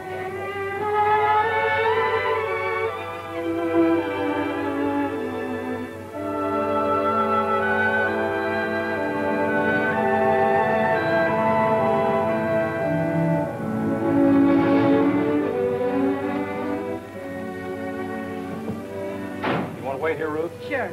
I'll only be with Bradshaw a few minutes.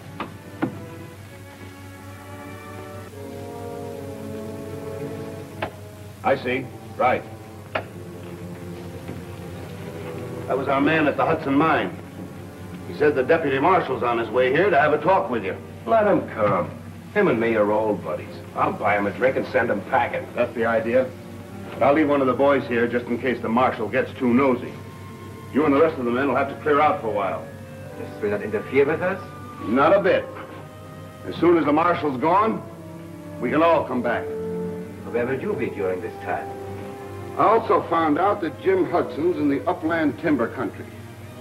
I thought I'd mosey up there. Maybe do a little hunting.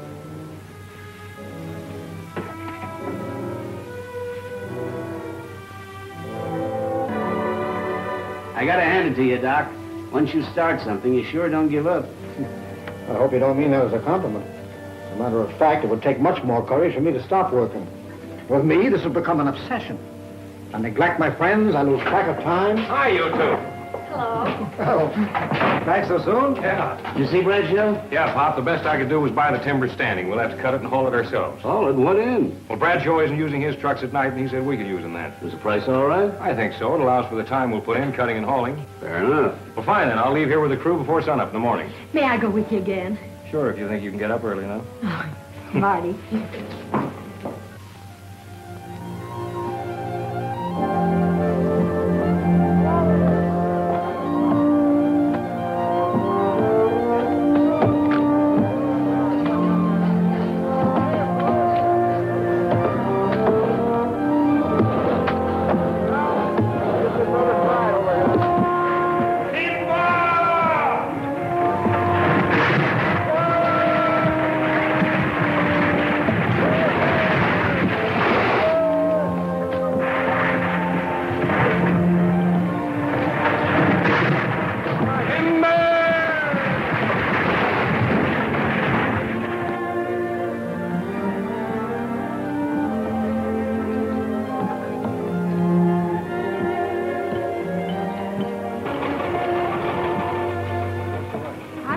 First aid kit. Bosun's hurt. Badly? No, just a hand wound. Well, how'd it happen? He tried to make friends with a field mouse and she bit him.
What's the matter? My leg.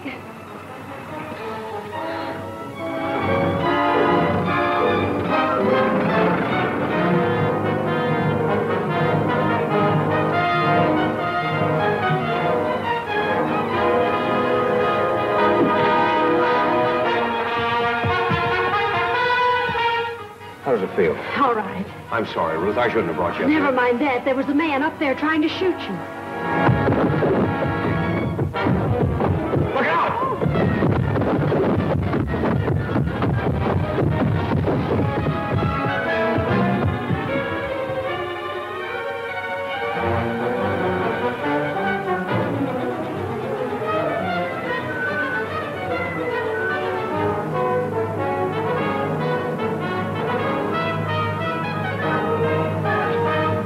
That was no accident. I'll say it wasn't.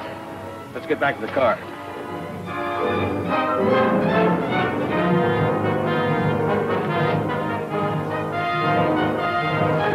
Here comes the marshal. Don't be too quick with that pop gun. You better get in that room.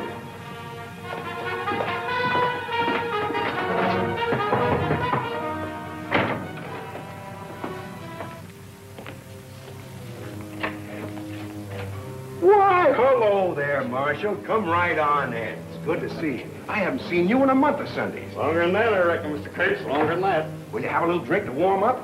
Oh, thanks. I'm on duty. On duty? Way up here in this lonesome neck of the woods? Yep.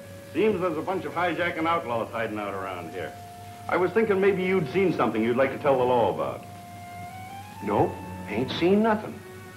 Even the four-footed skunk's scarce up here this season. Well, just thought I'd ask. Oh, if you see anything, Mr. Cates, let me know. I sure will, Marshal. What was that? Those dang rats. This place is polluted with them. Always knocking something over. I wish I could get rid of them. You're trying to catch that rat. Have a smoke on me. Thanks. I will. So long. So long, Marshal.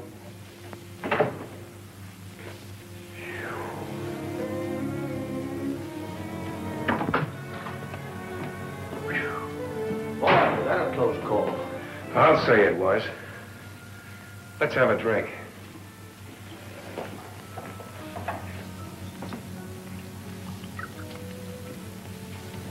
He's probably cleared out of the neighborhood by now, but I'll keep my eyes open for him. Please do. He's a killer. I'll see you tonight. Tell Dad the boast and I are bringing down the first load. Feel all right? Bye now. Bye.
Just slugged Bill and got away with our pickup truck. What?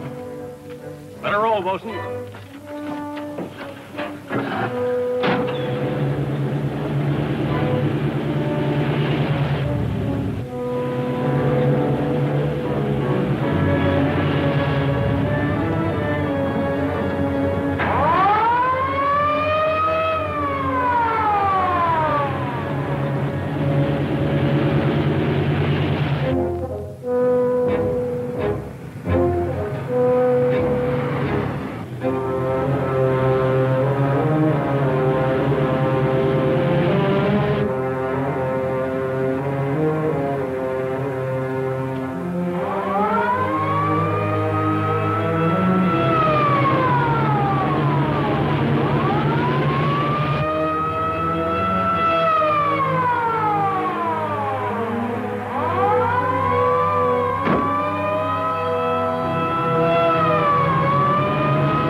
I've got to hit him. No, try to pass him. Oh, I can't do it.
The man who tried to shoot Jim today was one of the masked men I saw before. I'm sure of it. I'll take some in the truck with me.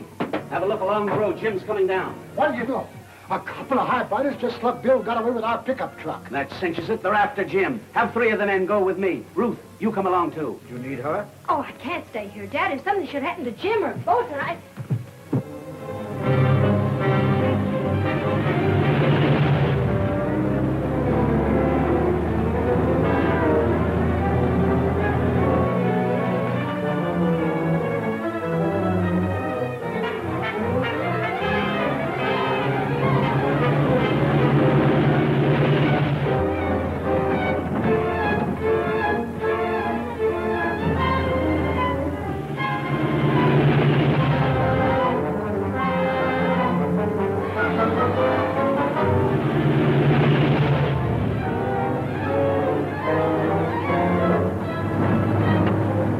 Crazy fool, I've got to hit him. No, try to pass him. Oh, I can't do it.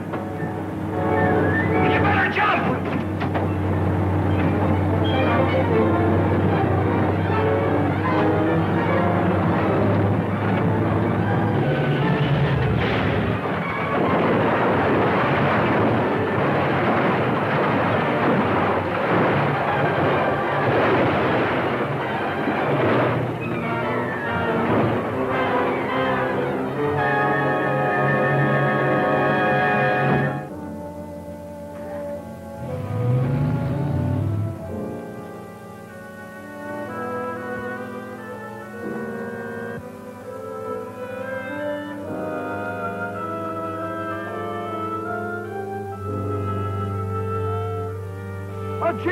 Jim!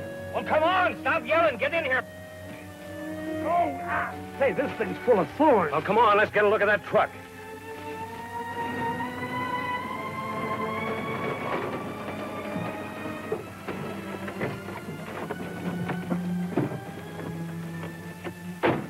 Why are you hoofing it? Where's the truck?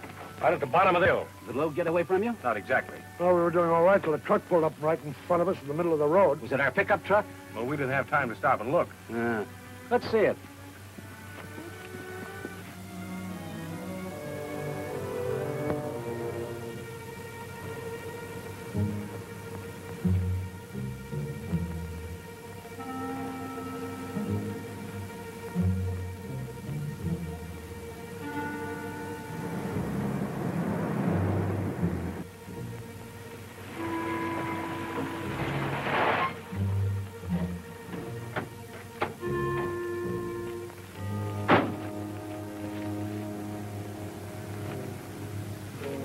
Got young Hudson. Good work, Brandon. I thought that'd make you happy, House. How did you do it? I'll tell you the story later. First, we're paying a visit to the gun site mine. Go down and get rid of that truck I've been using.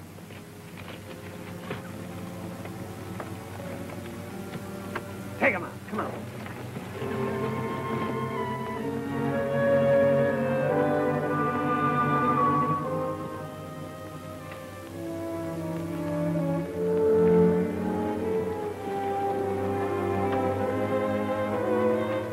Two of you men get the watchman. Work fast, but keep quiet. You fellas come with me. You too, House.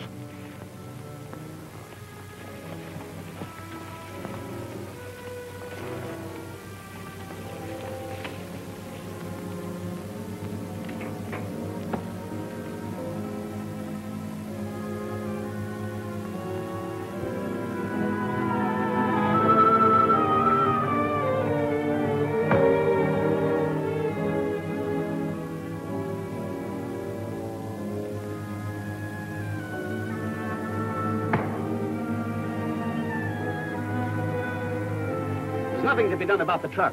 It shouldn't be hard for the men to get the timber out of there. We can get to it easier from the lower level.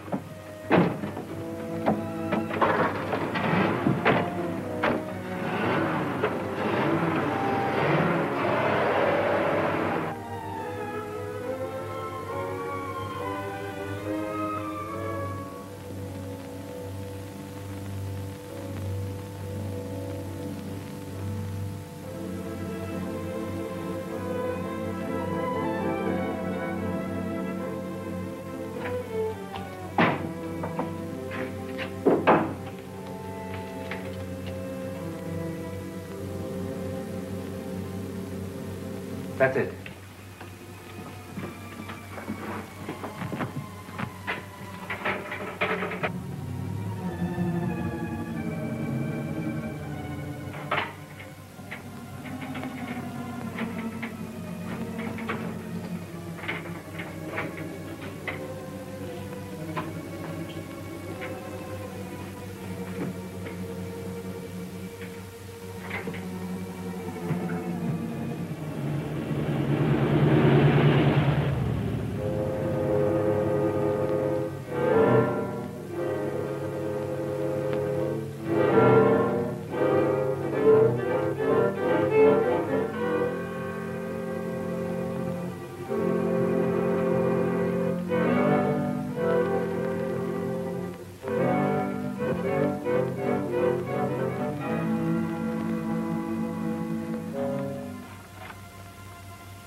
Wonder where everybody is.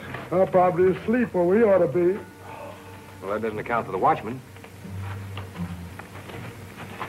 Well, here he is. Somebody's knocked him out. Bosun, take care of him.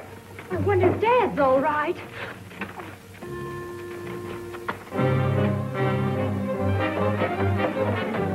Ruth, don't go in there.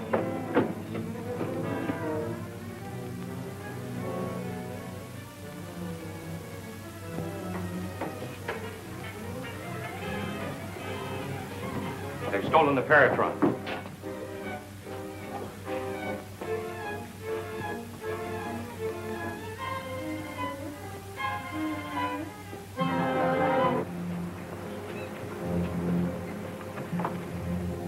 Put it down here. But carefully. Nothing must suffer the least damage. This might be the most important discovery of our time. How soon can you set it up and have it working? Depends on whether you have odds. I took everything from the laboratory I thought would be of value. I'll do the best I can. But Jim, I tell you, I was right here all the time. I don't see how... But this is terrible. A weapon of such terrific power in the hands of those men. Why, they wouldn't hesitate to use it on anything or anybody. I know. But don't worry about it, Doc. We'll get it back. From now on, nothing else matters till we do. Oh. If you need any help, sing out. I'll go tell Brock we finally made it.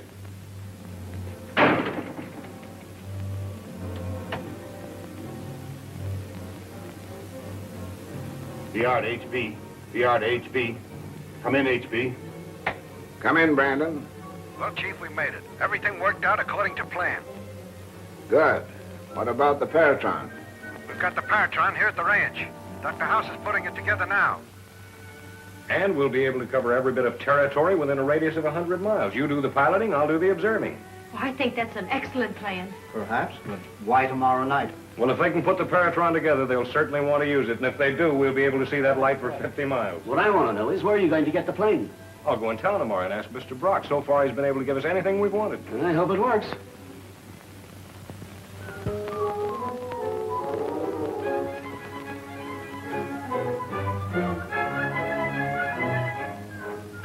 How much would a thing like that cost, Doc? I don't know. It's hard to say. $1 million, perhaps? $1 million?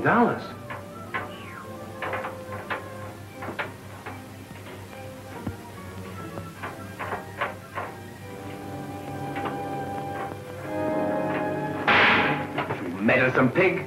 I told you to keep your hands off. Do you think you can operate it? That blundering fool hasn't damaged it.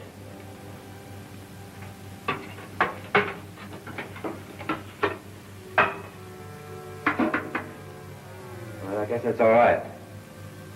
Here, this is the energized quartz Dr. Miller came north for. It is a secret of the Peratron's miraculous power. Let's see you make it work, Doc. Try it out on that tree up on the hill there.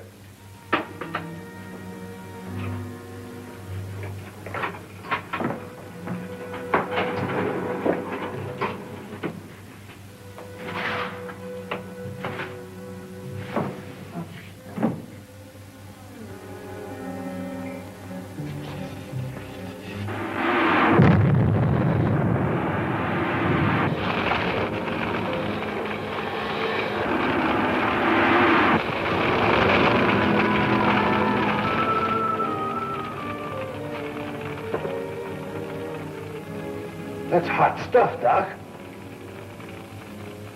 What makes it tick? Apparently some form of atomic energy. I should like to have seen Dr. Miller's face when he realized what he had created. I'd like to have seen him when he realized it was gone.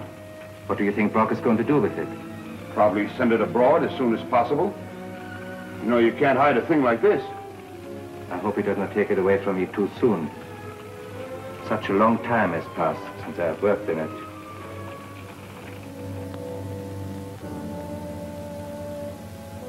Yes? There's a Mr. Jim Hudson here to see you. Jim Hudson. Send him in. Hello, Hudson. Hello, Mr. Brock. Sit down. Thank you. How are things going? That's a good. Could you help me rent a plane? Well, I'll try. Almost anything will do. It's just for some local flying. Well, I don't want to appear unduly curious, but if I had more of an idea of what you want it for. It's no secret. I want to find Dr. Miller's Paratron. Paratron? Yes, you know his invention? You've heard me speak of it. Oh, yes, of course. Don't tell me it's gone. That's right, it is. Well, you seem so concerned. Is it that important? It's extremely important. That machine in the hands of the wrong people could be a terribly destructive weapon. Well, but didn't you say that its commercial use was to convey substance through space? It was, until Dr. Miller developed it far beyond that point. But what about the plane, sir? Hello. Give me 752. Hello, Paul. This is Brock talking. Say, can you rent me a small plane for local flying? Yes. Yeah, that's right. Wait a minute. You got an old two-seater biplane they use as a trainer. Well, that'll be fine. Ask him if it has landing lights. Does it have landing lights? Yeah, well, have it serviced and ready to fly. Jim Hudson will pick it up. Thanks a lot, Mr. Brock. I hate to be always calling on you. Oh, don't mention it. Glad to be of help. I'll go right down and get it. I want to get started tonight before the thieves cover too much territory. Goodbye. Goodbye. Thanks again.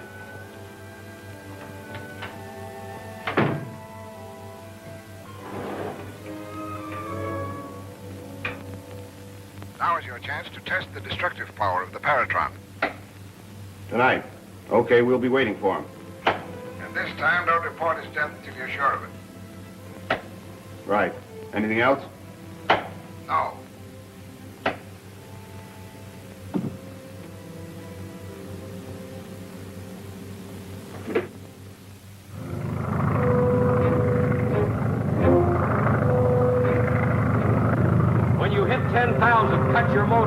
ride in a wide spiral.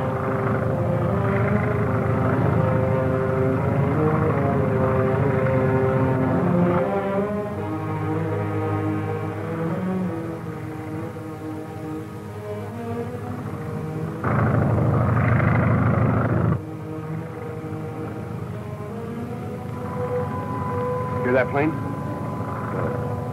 There's one up there. It must be Hudson. It'll be a simple thing to find out. Train that gadget on the rocks over there. Just a flash. Oh, I see. You think they're experimenting? That's the idea.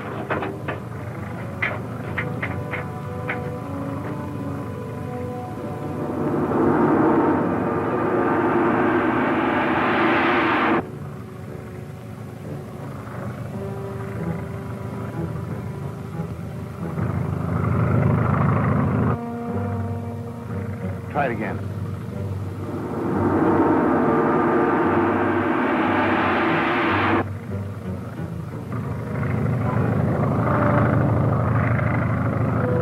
I just saw a beam of light. I'm sure it's the Paratron. He's seen it. He's cut his motor.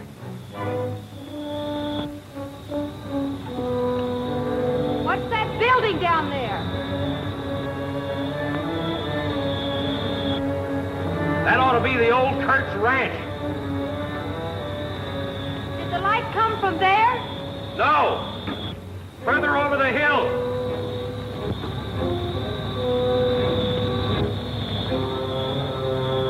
Here he is.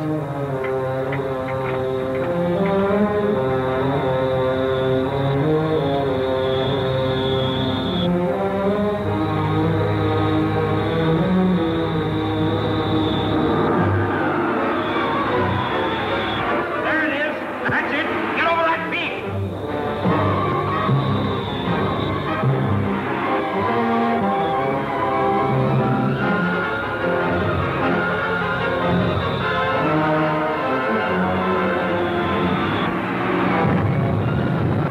Good shooting, Doc.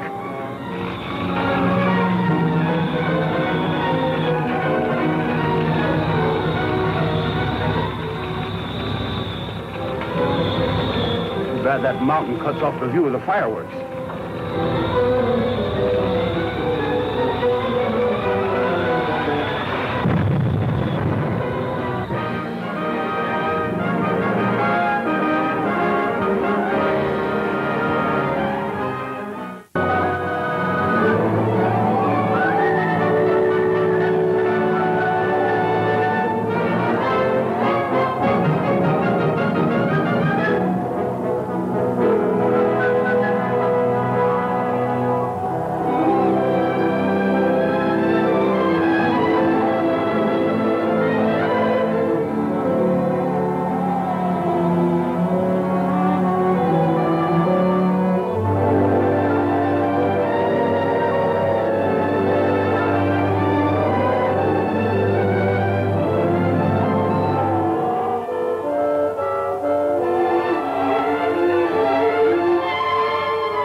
Here he is.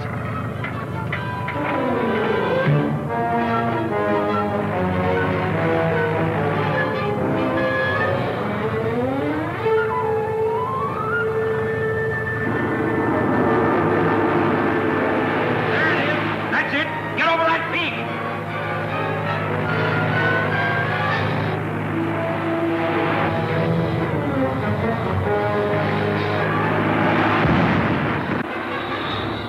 Good shooting, Doc.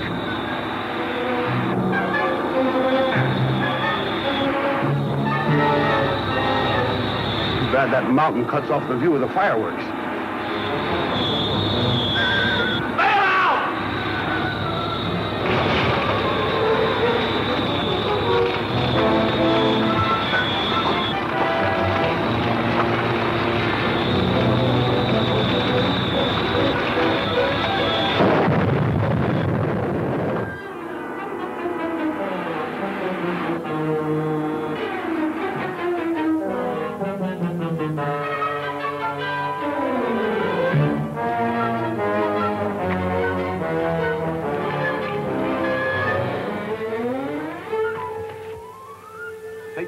back to the cabin. You're anxious to tell Brock about the big game we have bagged, aren't you? No, no. You can tell him if you want to. I'm tired of being proved a liar. You don't think Hudson lived through that? I'll believe he's dead when I've had the pleasure of burying him. I'm going to find the spot where that plane crashed. Come with me.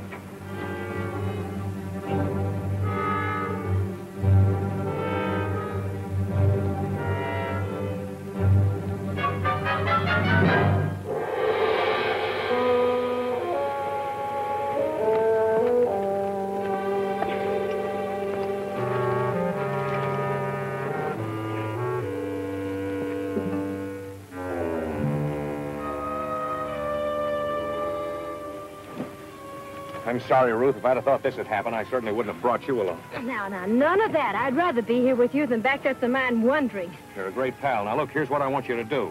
Take this compass and head due east. It ought to bring you out on the old mine road. What about you? I'm going back to where the plane crashed. I think whoever turned that ray on us will come snooping around. All right, Jim. Oh, yes, take this. I won't need it. Goodbye now. Good luck.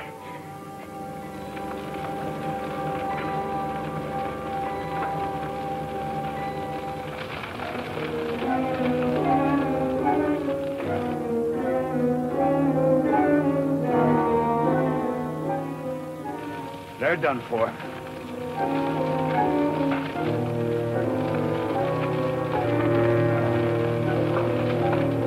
Let's get back to the cabin.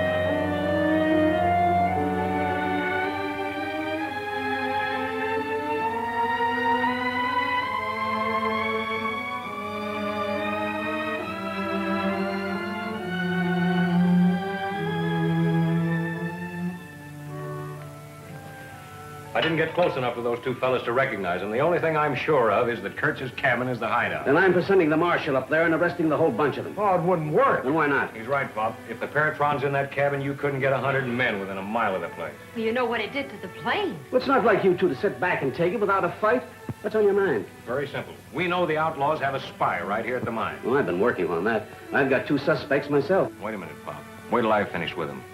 First, we're going to feed them a little wrong information for a change. Hmm? Follow this closely. We're going to spread the information around that we think the Paratron's at the old Pocket mine, and that we intend to go up there this afternoon. But instead of doing that... How many men did you get? 5 men's all we can spare. They're in the truck. I phoned the marshal. He's sending a deputy and some men over to Pocket right away. That ought to do it. Be seeing you. Yeah.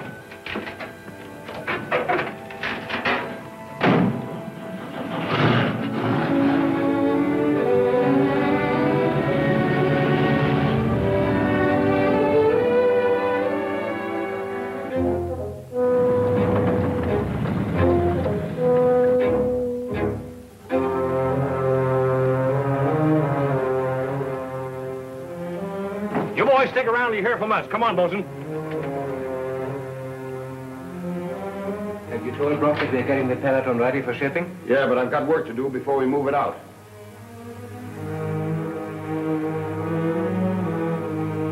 Brock verified the tip we got on Hudson being at the Pocket mine. The boys and I are riding up to take a look. We ought to be back for nightfall.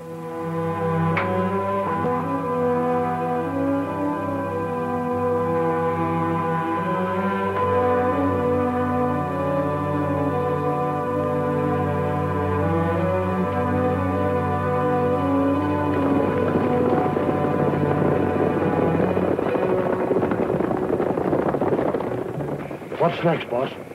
We're going to stick around and wait. Wait for what? For those outlaws to move far enough away so they can't hear the gunfire. Gunfire? What gunfire? Ours. Ours? Sure, we're going into the cabin and see if the Paratron's in there. Now, look, while we're waiting, you go back to the truck and bring the rest of those men up here. Okay, boss.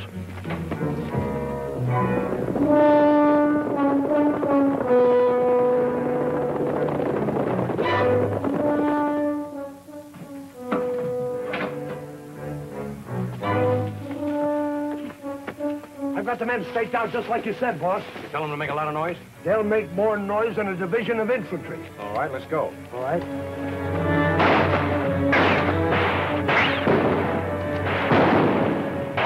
We're surrounded. Don't fire, you fool. They ain't gonna get me without a fight. No time for fighting. This is time to use your brains. I ain't so sure about my brains, but I am about my shooting. Now listen to me. Either there's nobody in that cabin or we've killed them all. If there's anybody in there, they're cagier than I am, but I'm going down and have a look. Huh? Coming? Come. Oh.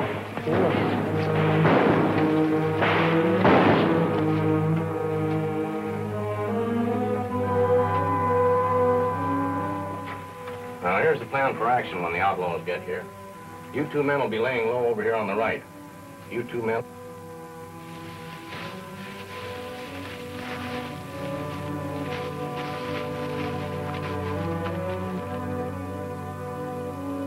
You stay here and cover me.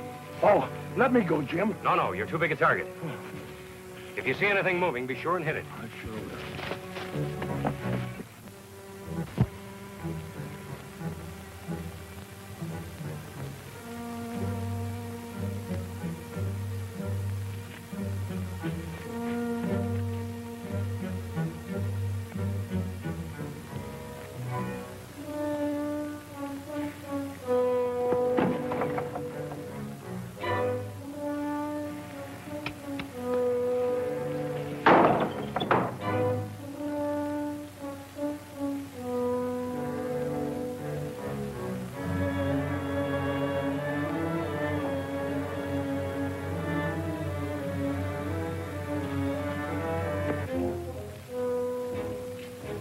Stand just inside this door. I'm going to take a look in the other room.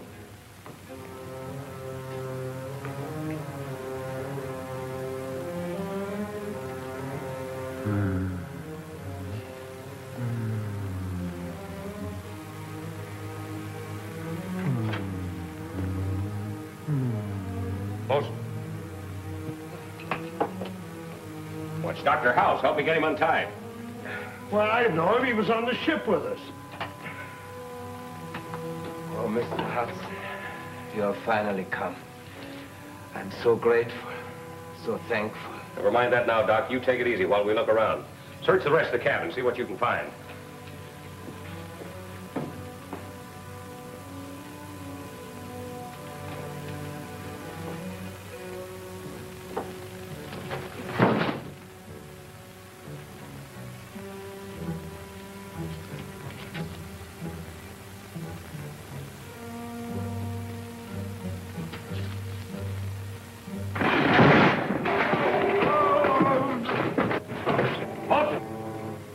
I'm all right. Feeling better, Doc? Yes, much. Thank you. You're wondering how I've come here, aren't you?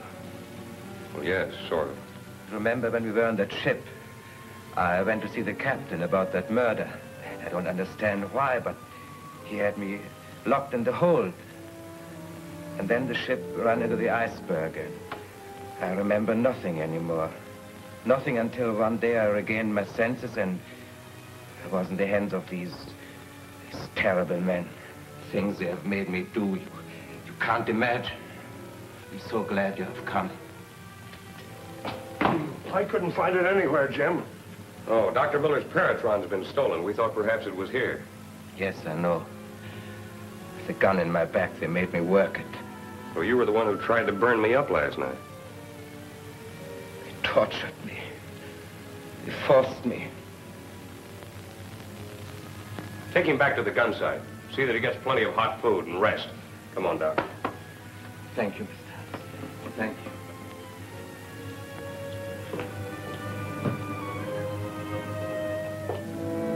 Doctor!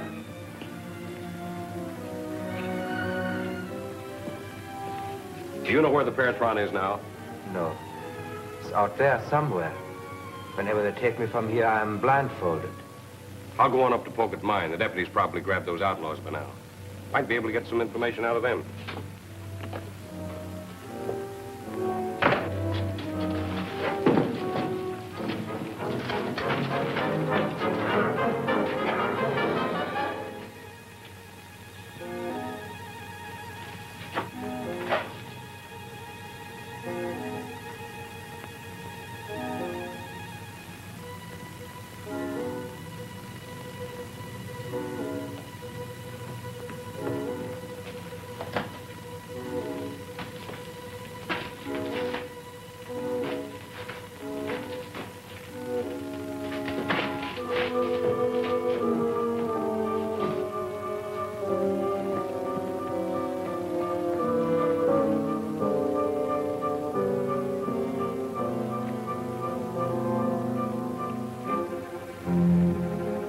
Beat him to it, all right. We'll stake it out. Remember orders if anything goes wrong.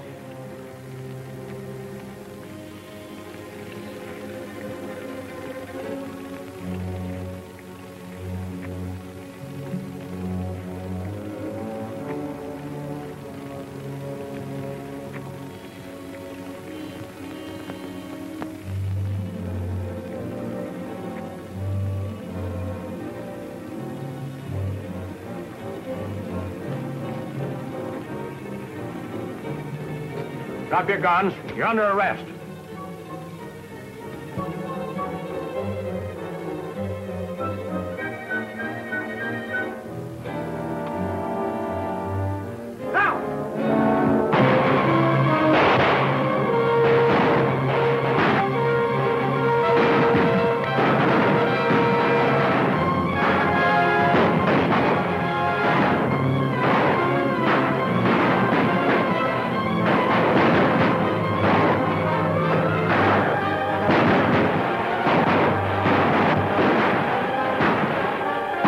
Work your way back to the horses.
Get those masks down.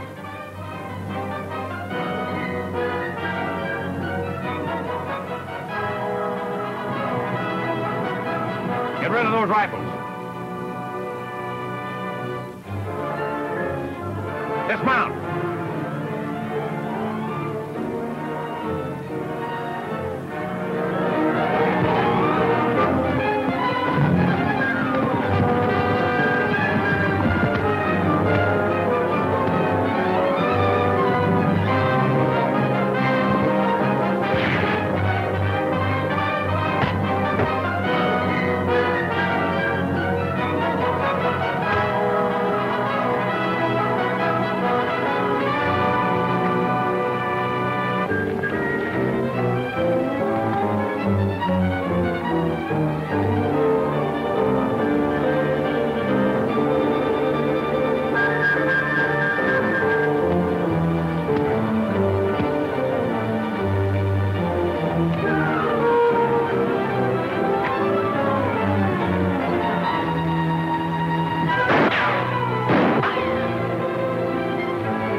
down.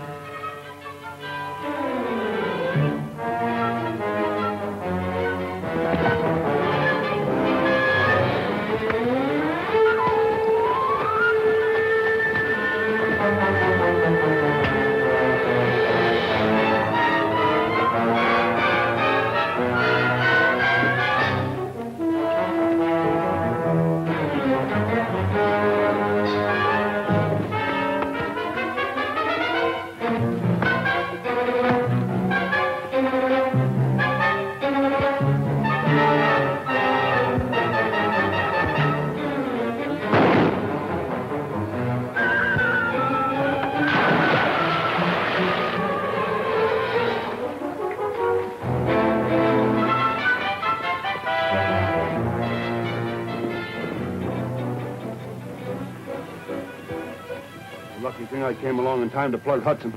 I'll bring him back to Kurtz's place, but be careful. Hudson's men may have taken over.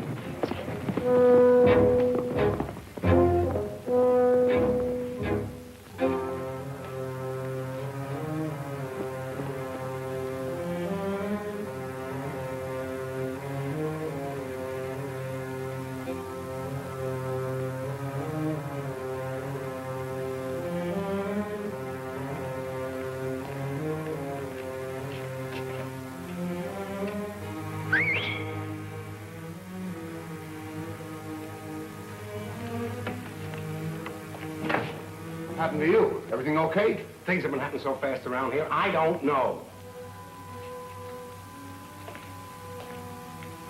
Where's Hauss? That's what I mean. Jim Hudson, this outfit, came up here shooting.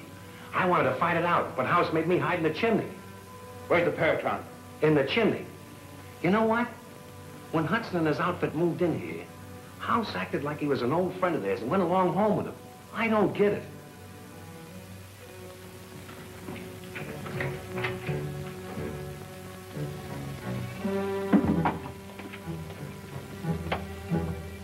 What do you think made Hauss rat on us like that for? Shut up. BR to HB. BR to HB. Come in, Brandon. The pocket mine deal was a frame-up. Hudson came here instead. But everything turned out all right. I ran into him on the way back. We had it out, and I shot him off a cliff. Good. What about the Paratron? They didn't get it.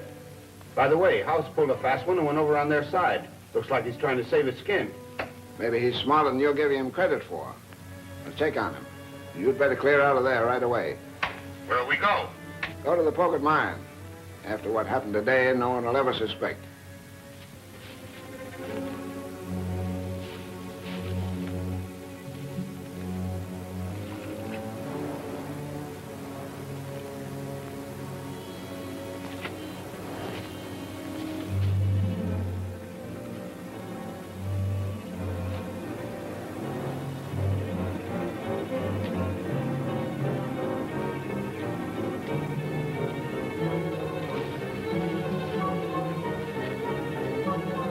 How did it happen? Hijacker shot me. I fell off the ledge in the river. That's what you get for running away without me. Half inch slower and you wouldn't have been here. Come on, let's go home.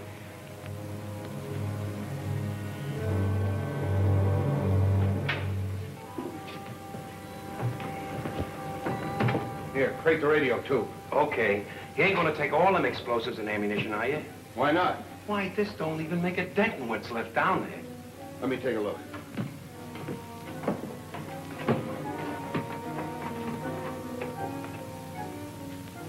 Guess you had more of that stuff than you thought you had, huh? Certainly can't move an arsenal like this today.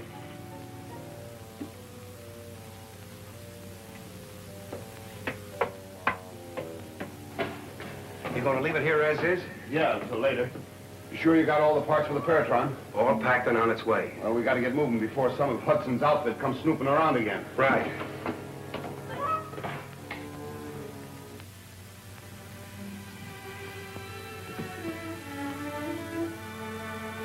Ruth.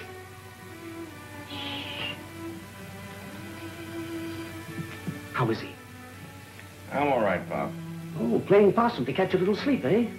No, I was just thinking of pocket mine. How'd the deputy come out up there? Not so good. The trap backfired. Although the deputy shot 4 of the outlaws, but none of them lived to tell nothing about the others. Oh, that's all right. We know where the hideout is anyway. What time is it? 20 after 10. Hmm? Well, I gotta get out of here. Jim, please. No, I gotta get back to that hideout, pull those outlaws lead, and remove that evidence. You need rest. Yes, try to keep him quiet at least until morning. I don't think you can keep him down longer than that. You will notice here how I've broken down the atomic structure of the energized quartz. Mm-hmm. Of course, this is my own conception of the structure. Later facts may prove me wrong. Oh, I see. A working hypothesis. Exactly. Oh, you tired? Oh, no. Please, go on. I had another version of the same problem. It was here someplace. You two still out? Well, it takes a lot of time to bring Dr. Hauss up to date on the development of the Paratron. Dr. Miller has made such great strides. Since you're in the mood to talk shop, I better be going. No, wait a minute, Bill. Don't go. I want to ask your advice about something. Fire ahead. Dr. Hauss is very doubtful about our chances of getting back the stolen Paratron. He suggested that we start working on another. What do you think? That's entirely up to you. Well, I hate to keep imposing. I don't want to hear any more talk like that. You stay here as long as you want and do what you want. Thank you, Bill. How's Jim? Oh, he'll be all right in the morning. At least I hope so. Because he'll want to go to the Kurtz Ranch to look around whether he's well or not. You lost a bet, just like I figured you lost a bet and Jim won. You said we couldn't reach the crystal quartz from the lower level, and we went and did. And it's getting bigger all the time, too, just like big streaks of lightning. And I do mean lightning. I've got to see this with my own eyes. This is right up your alley. I'll get Jim. You leave Jim alone. We'll tell him in the morning.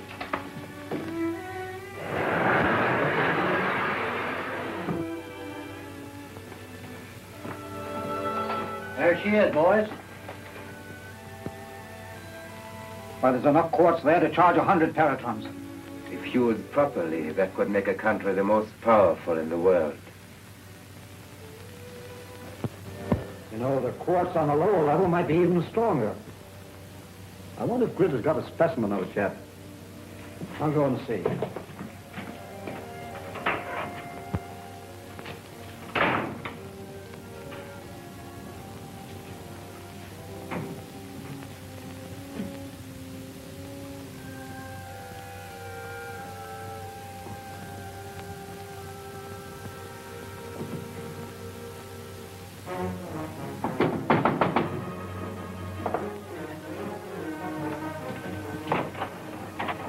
Rox wants to see you at Saskatchewan tomorrow. Tell Brandon that Jim Hudson will be at the Kurtz Ranch in the morning. Okay.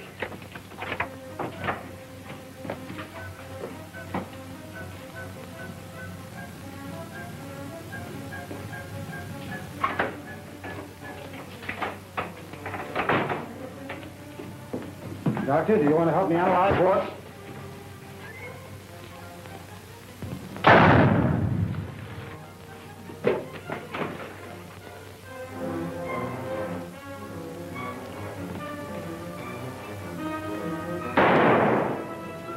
Did you get him? I don't know.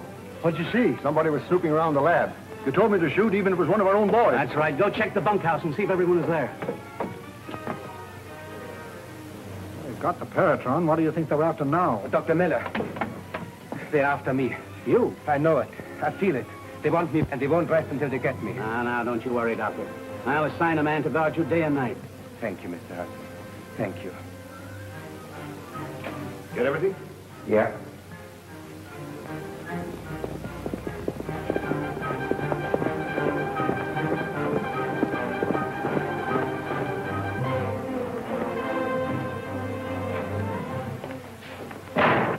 Our man got the message through to Hauss, and he sent one back. Jim Hudson will be up here in the morning. Jim Hudson? I thought you said you shot him and he fell in the river.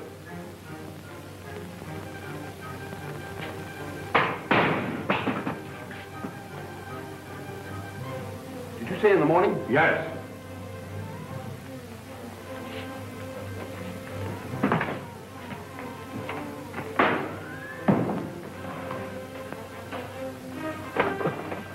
Get me a hammer and wrecking bar. Okay. While you're at it, bring me the tool chest, the detonators, and wire.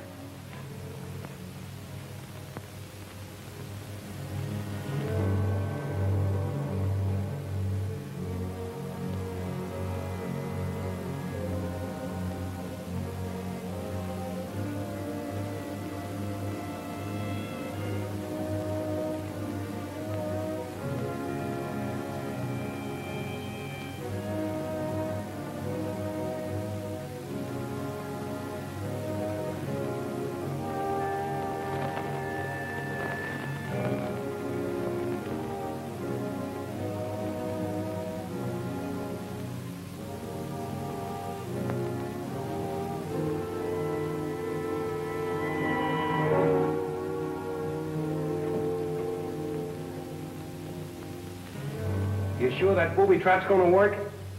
I'd hate to be in Hudson's shoes when they touch this step.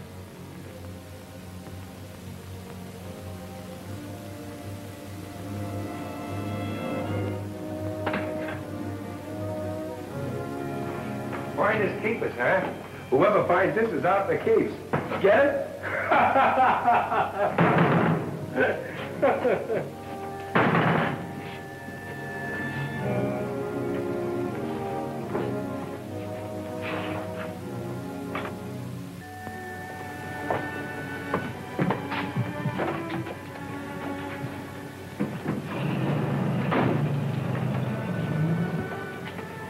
Oh, how are you this morning, Dr. Hauss? Just fine, thank you. Oh, Mr. Hudson, excuse me, but I would like to ask you to do me a favor. You see, I'm so badly in need of clothes and other necessities. I was wondering if you could give me the loan of a car so that I could ride to town. Why, sure. I'll send a couple of the boys with you, though. After what happened last night, you'll need protection. Thank you very much. I'll tell you what. I'll give you a letter of introduction to Mr. Brock. He can fix you up with anything you want. Thank you very, very much.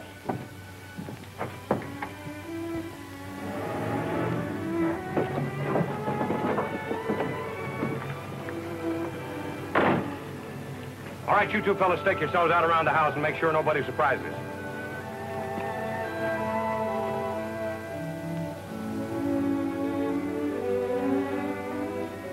Don't know what you're going in there for, but since they've cleaned everything out. You can't tell, Bosun. They may have left a clue around someplace.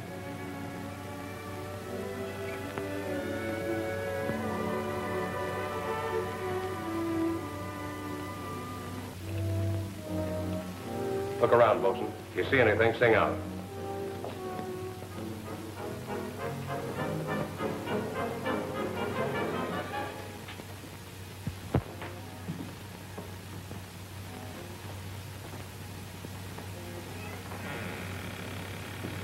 Uh-oh. Trap door. I'll bet this leads to those tunnels Dr. Hauss was talking about. Let's take a look. There we are. This is one reason I wanted to come back. I think we're getting someplace.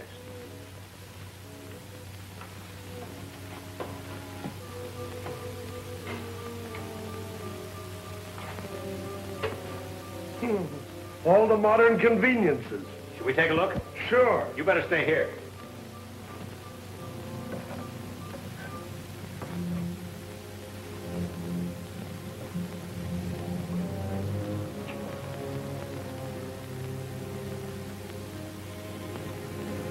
Be careful. Careful?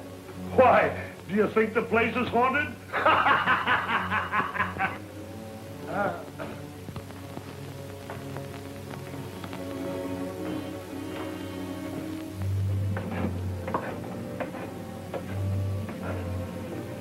Looks just like a regular cellar to me. So that's the opening to a tunnel, I think. Let's see what's in there.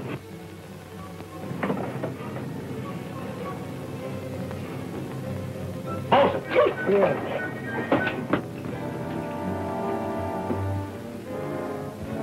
can't see a thing. Go ask Ruth to bring the flashlight from the car. Oh, Miss Ruth! Jim wants a flashlight. Will you go out in the car and get it, please? All right, Bosun.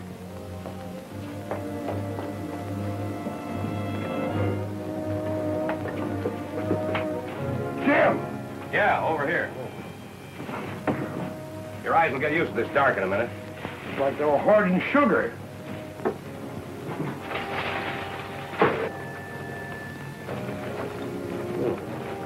Samples of ore. Looks like Kurtz must be doing a little prospecting on the side. You know, I'd like to have a look at those walls. Let's get these sacks out of here. They may be just a blind. No, don't throw them there. What are you trying to do? Block us in here? Throw them all the way out.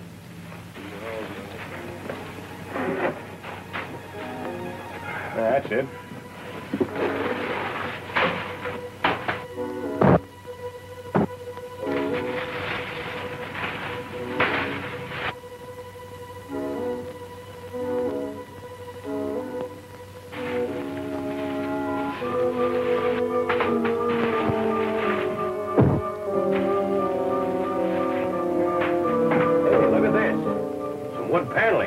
This might be an entrance. Might go someplace. I'm gonna go get an axe.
Brandon calling HB. Brandon calling HB. Come in, Brandon. I'm reporting from the Pocket mine. We got the Paratron here without a hitch. Are you sure you left nothing important at the Kurtz ranch? I took everything, Chief. That is, everything except about a ton of high explosives. Well, suppose the Hudson outfit finds that. That's the idea. When they do, they'll never know what hit them. I rigged up a booby trap on the bottom step in the tunnel. Whoever comes down those stairs will blow himself and the whole house to kingdom come.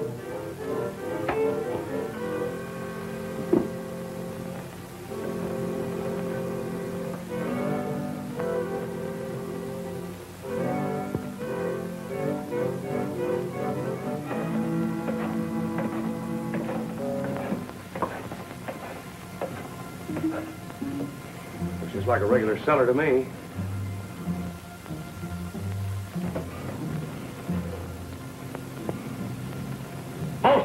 Jim!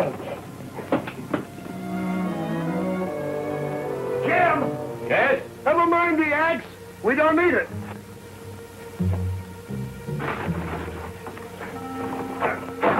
It's just a wood cribbing. There's nothing behind it. Let's take a look at this wall over here.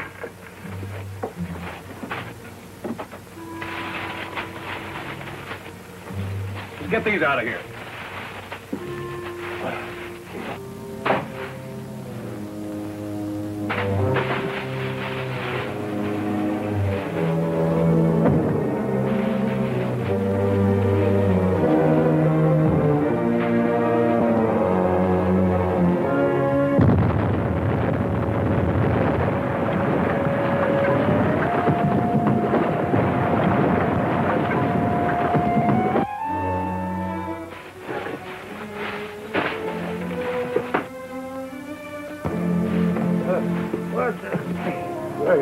Are you hurt? Get this sack off of me! Oh. No, not that one! That's off of my neck! Oh!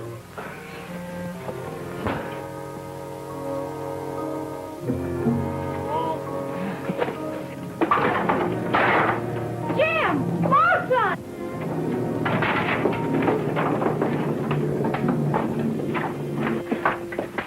Jim! Ruth, you all right? Yes, are you? Sure. Hey, you know what saved us, Jim? What? This side tunnel shut off the blast. Dr. Hauss to see you. Send him in.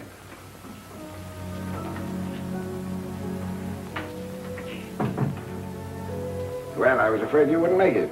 Very simple. Did anyone see you come in here? Possibly. As a matter of fact, Hudson's station wagon is outside, waiting for me, with 2 men in it. What? A letter of introduction from Mr. Hudson. He said you could get me anything I wanted. A letter of introduction from Hudson. That's a good one. Send you right in. Perfectly legitimate visit. just like one of the family. Did you have a pleasant weekend? Pleasant and interesting. Particularly when they found a vein of the energized quartz, large enough to supply all we need. Now, why wasn't I told this before? You better hurry up and catch those outlaws. Why, you worried about me? No, but pretty soon you won't have any more space left for bruises. Then what'll I do for first aid practice? Oh, Jim!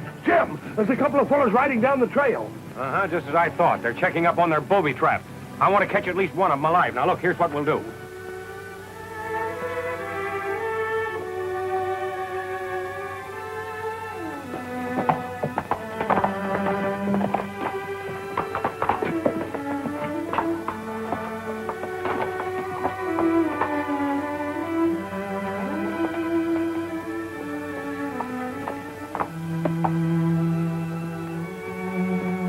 Hold it. Get off that horse.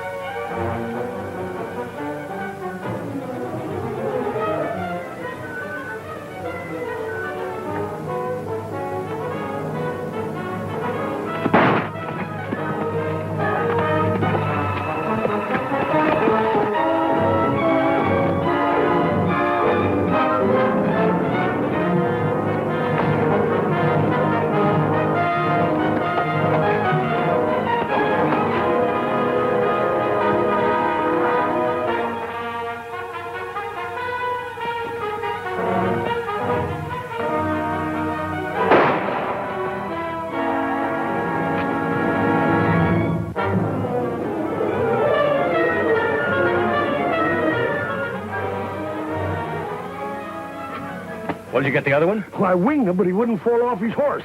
There's something wrong with this gun. Yeah, I was afraid of that. Well, I got this one anyway. We sure did. Go see if you can find his horse.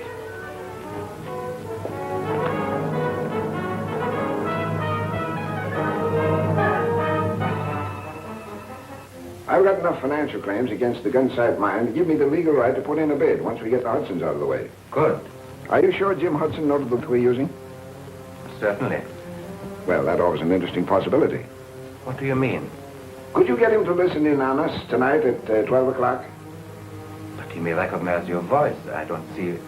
Never mind that. Do you think you could do it? I can try. All right. Tonight, tomorrow night, any night about 12 o'clock. Now, you better do your shopping and get back to the gun site. And get word to me just as soon as you know. All right.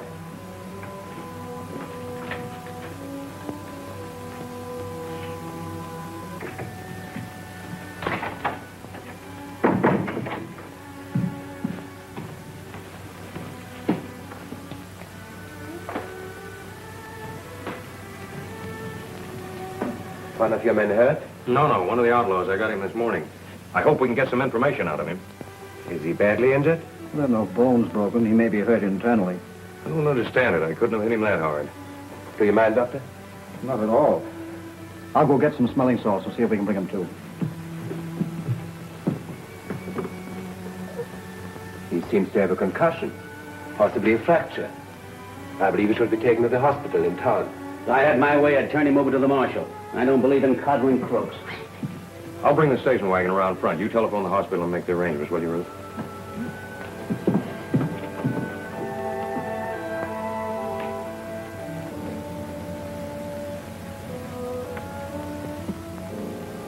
You got to get me out of this. You must act quickly. Here, take this. You might make use of it.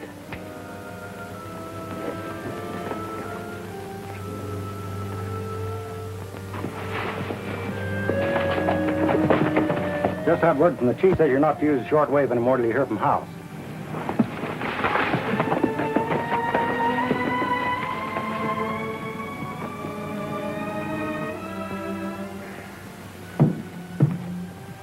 I believe our patient is regaining consciousness. Well, take it easy, fella. My head. My head. Oh, you'll be all right. Do you think you can answer some questions? You might try. Tell me, where's your gang hiding out? No. Well, who's your leader? No. You'll have to talk sooner or later. You might as well tell me now. He was muttering something about shortwave, as if he had to listen for something at a certain time. Radio, huh? I wonder if Were you supposed to listen to a shortwave broadcast? Oh, leave me alone. Tell me that one thing and I won't bother you anymore. Shortwave. Midnight. Midnight. Help me get him out of the car.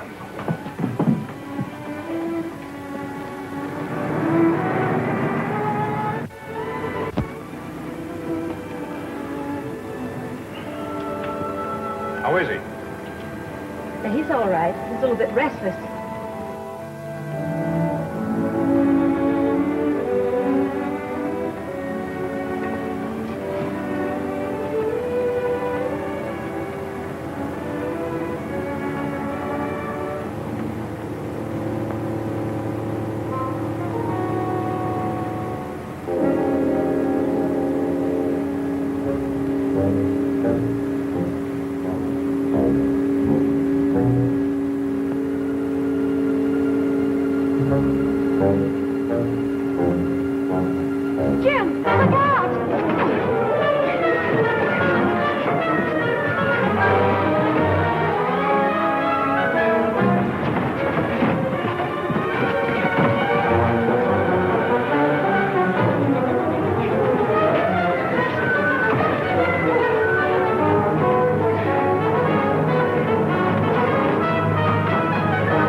Of all the stupid. Imagine me falling for a trick like that. For a man with a fractured skull, he's doing all right. You're telling me. Well, there's only one way we can get back to the mine. You mean... Mm-hmm.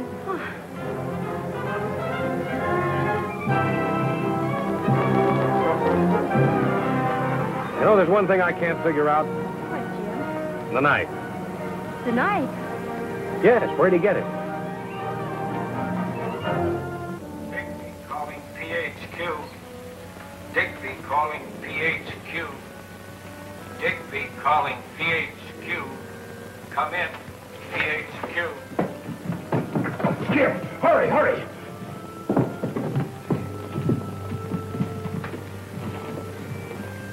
PHQ, come in, Digby.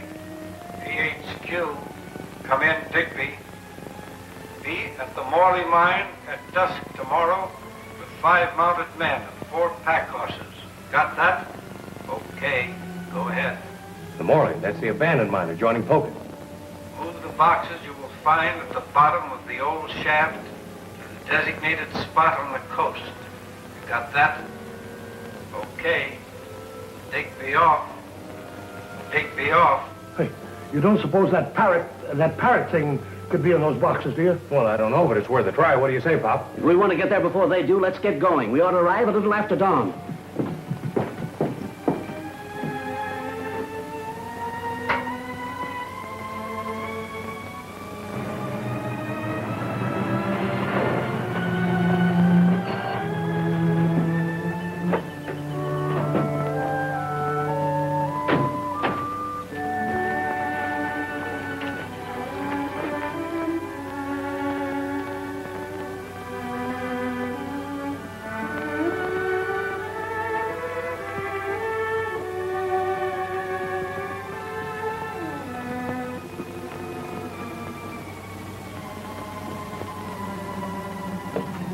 Jim.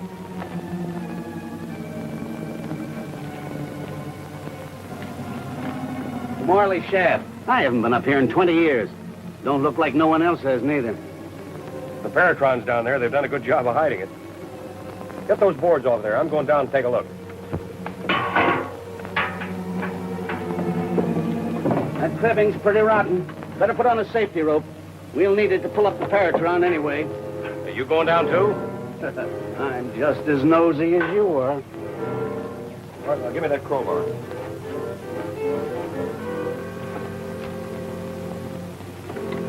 There you are.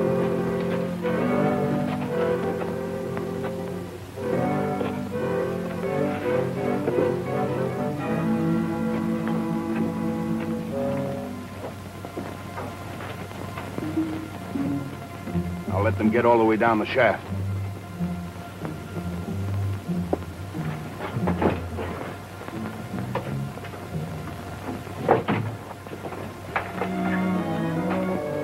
Hey, there we are, Pop. I've got to hand it to you, son, for some smart figuring. Come on, let's get it out of here.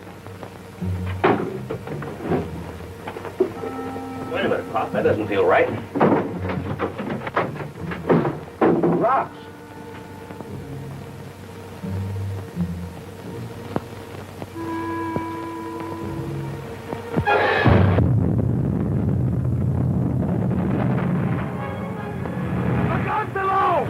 Let's get out of here.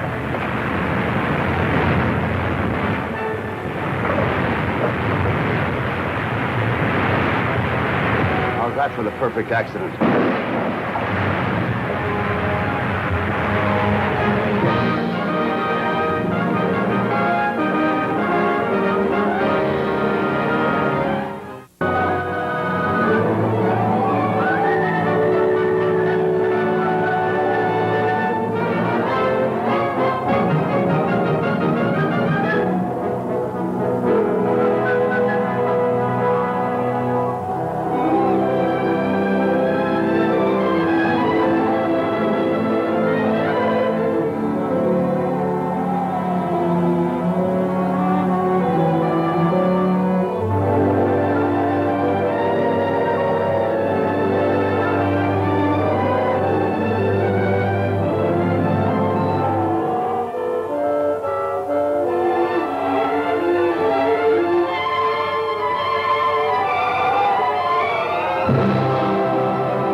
I've got to hand it to you, son, for some smart figuring. Come on, let's get it out of here.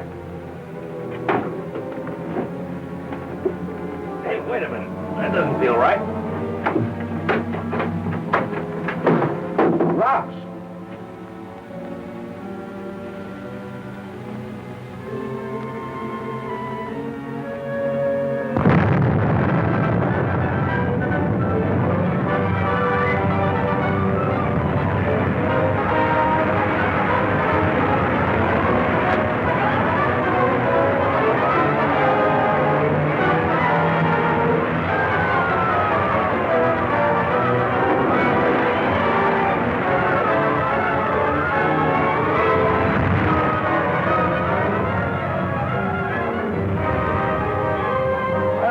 Stand here. Let's start digging them out. It's tough, Bolton. We couldn't reach them now.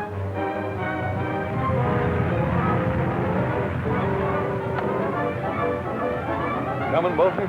No. First, I'm going to find the gang that did this and wipe them out. They must be around here someplace. Well, are any of you going with me? Yeah, we're with you, Bolton. All right, you two take that side. Come on with me.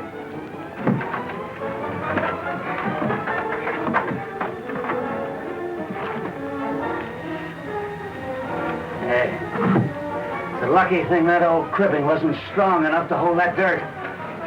You still got that spare plate? Huh? Here.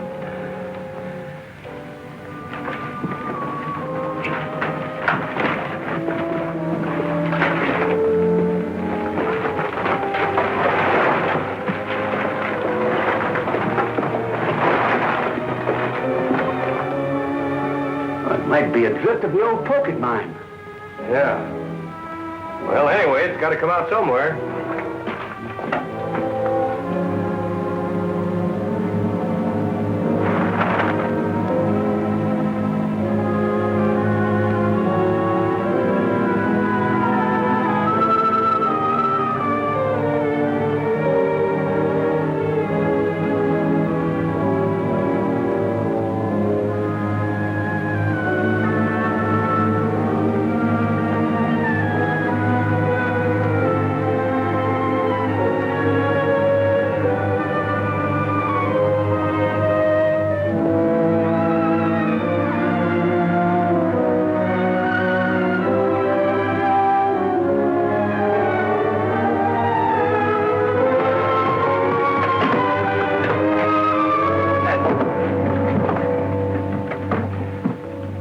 These guys around. I'll go ahead and take a look. See if the Paratron's in any of those boxes.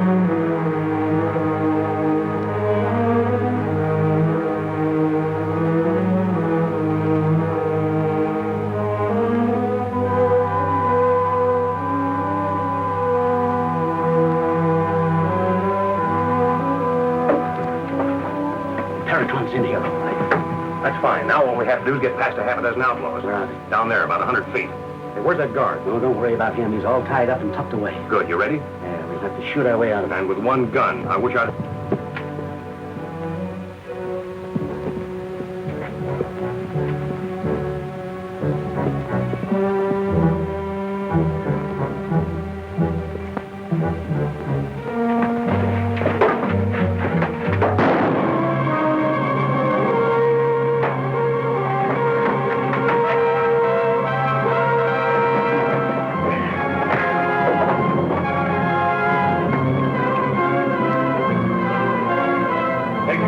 We're in for it now.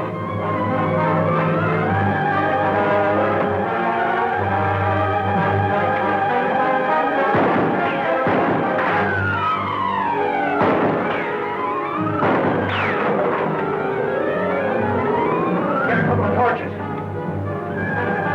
Sure hope those bullets haven't hit the Paratron. It's not the Paratron I'm worried about.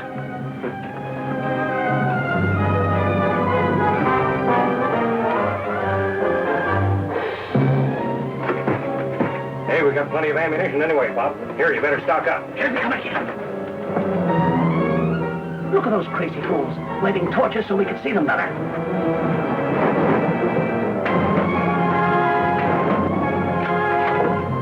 Crazy, are they? I mean, crazy like fun.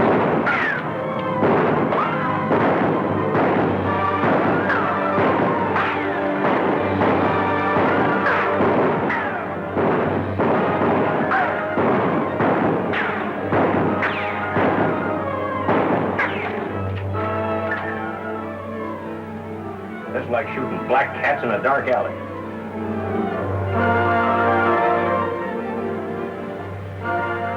Wonder what they're up to now. I'll see.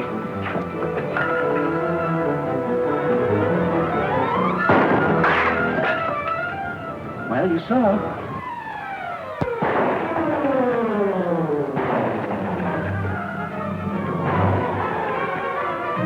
Figured we'd never look for him up here. Go back and get the others. We gotta get those flares out of here. You take the one over there and I'll get this one over here.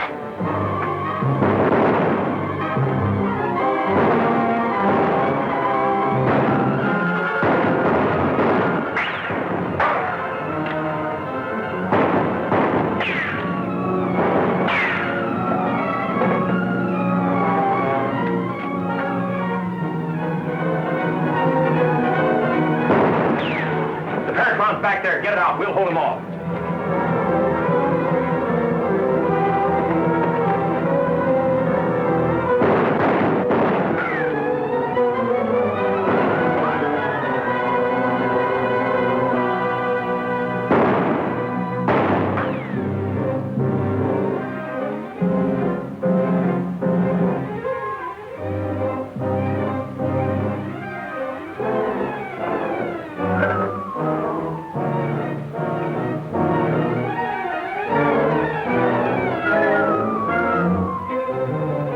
way. Let's get him.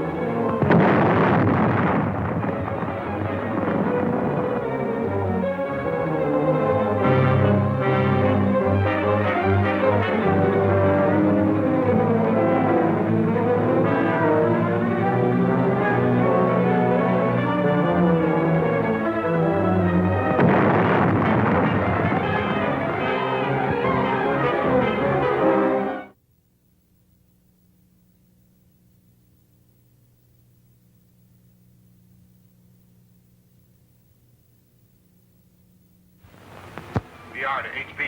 BR to HB. Come in, BR. I know all about your blundering.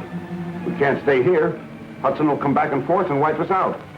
Hudson won't be there because you're going to get him first. I don't follow you. Listen, you'll be standing by gunsight mine with your men. At the proper time, Hauss will turn the Paratron on the mine. In the confusion, your men will go in and finish the job.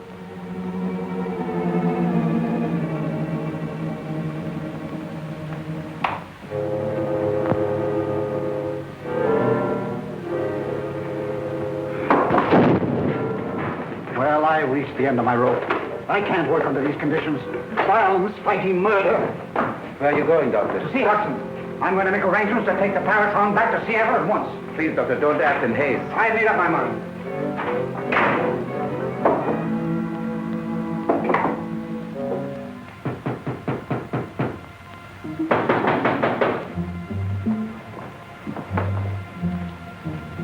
A message come in from Brock.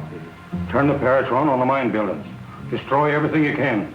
And be sure you get the Hudsons. What about me? Brandon is standing by. The explosion and fire will be his signal to attack. I could do it right now.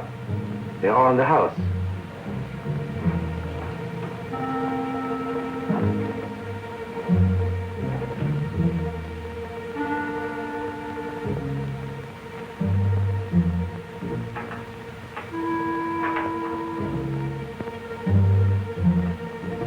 I'm afraid now would be a bad time to move the Paratron. Why? I can't promise anything. I just have a feeling things are coming to a climax. And when they do, what will happen to the Paratron, to all my work? We'll have to take that chance. Just hope to strike before they do. And I still say we ought to go back to Pocket with the marshal and his men and wipe them out. And I still say they're not going to sit there waiting for us. So you think your plan will work? I'm sure of it. It's only a matter of days. Maybe hours.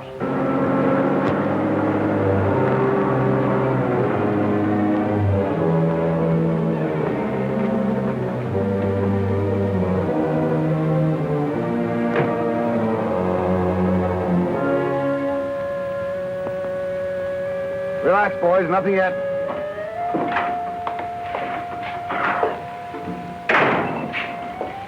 Busy, Doctor? Yes, I'm very busy. What are you doing? Dr. Miller and I are about to conduct an experiment. So if you'll excuse me. Oh, sure, go right ahead. Don't mind if I watch, do you?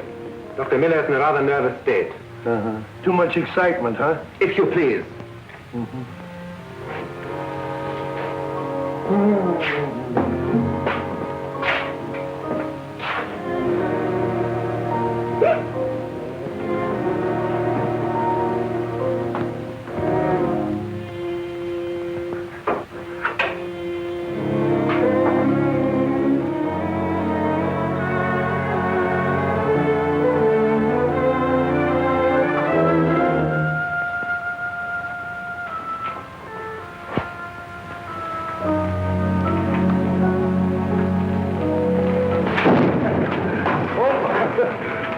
I'm sorry it scared you, didn't I?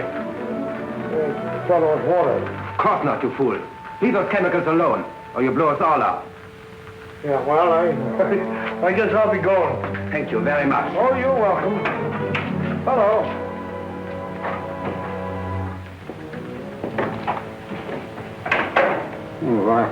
Why is it loaded? What are we doing? We were about to measure the speed of the light beam. Oh, yes. I've been making preparations. I see. What did Mr. Hudson say to your leaving? Well, we'll wait a few days and see what develops. There's several angles we're sure of. That radio message that fooled us into going to the abandoned mine was obviously a trap. And secondly, that outlaw who told us of the radio was prompted to do so while he was right here. Because naturally, he didn't figure on being captured at the hideout. So it was an inside job. He got it from one of our men. None of the miners was in the house, Pop. Nobody had a chance to talk to him. Say, Jim, The boys are taking the cream of that hot quartz out right now. I thought you'd like to see it. You bet. That quartz is another reason why the doctor ought to stick around. Coming, Ruth? Yes, I will.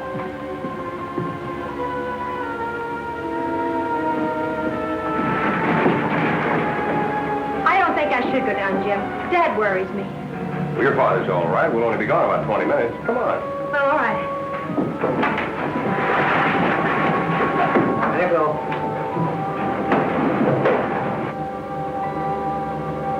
We will direct the beam through the window against the hill and measure the speed that way. No, that way you won't get the distance, Doctor. Besides, it is too dangerous.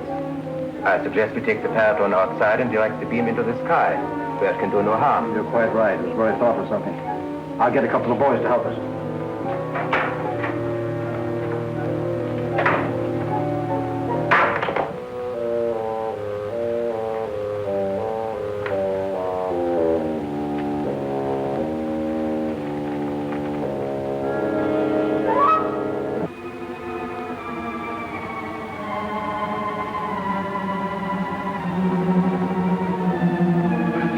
Just what the doctor ordered, eh?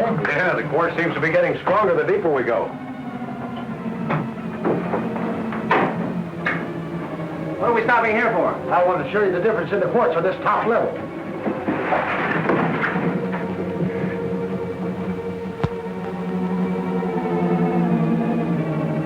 You're not getting the stuff out fast enough. Put the men on a double shift. Do we get a bonus? You're getting too much overtime already. Don't mind him. You'll get your bonus.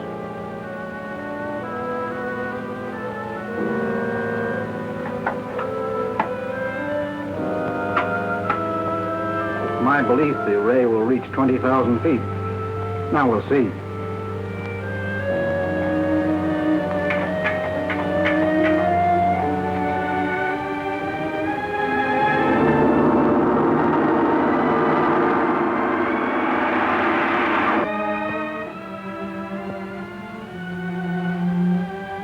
There's the beam.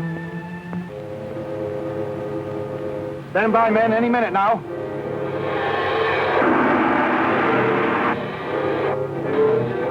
$15,000. Give it more juice.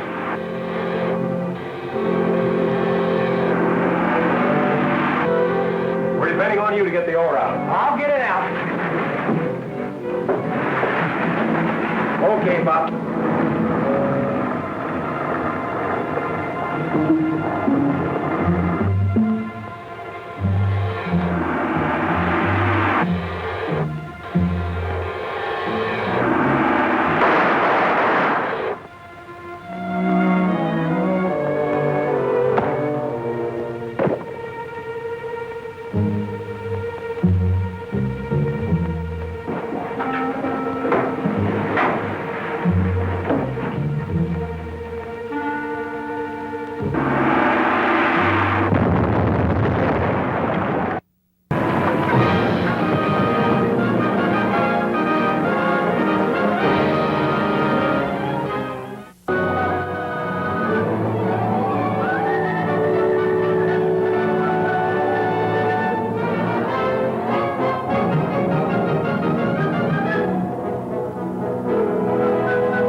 Better get set. As soon as the Paratron blasts the mine, that's when we attack.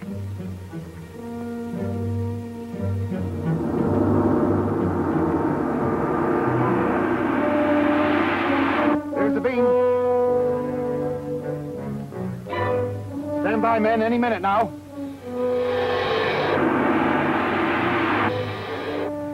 $15,000. Give it more juice.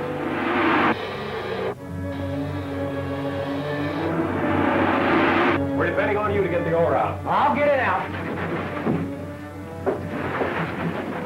Okay, Pop.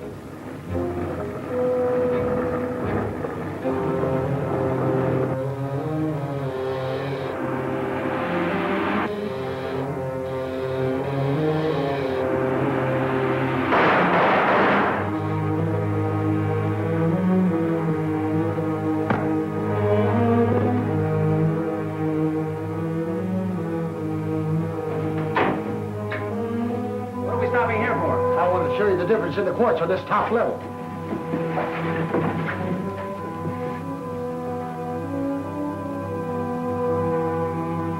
You're not getting the stuff out fast enough. Put the men on a double shift. Do we get a bonus? You're getting too much overtime already. Don't mind him. You'll get your bonus.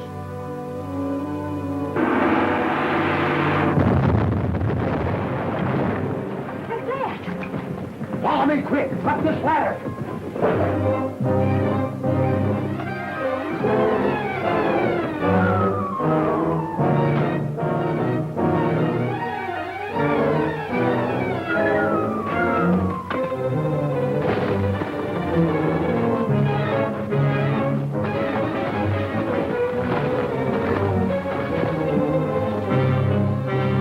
That fire under control. Come on, Grant. I wonder if Dad's all right.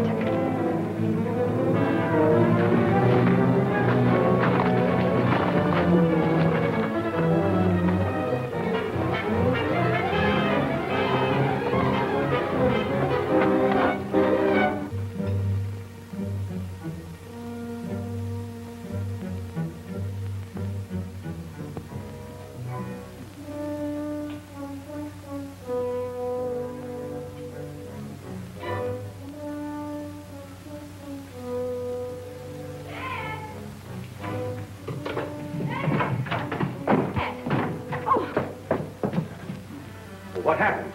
I don't exactly know. It was so quick. I heard the shots fired, and then somebody hit me from behind. When I came to, the shaft house was inflamed, and Dr. Miller was lying beside me, unconscious. So I brought him in here. Joe, we better get him upstairs.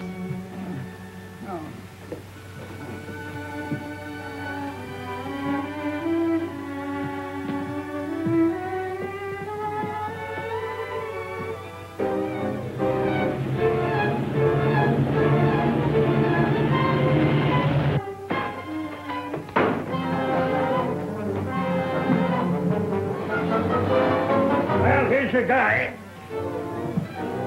There's the gun he used. One of your own trusted men, too. Kessel. Bosun, are you sure?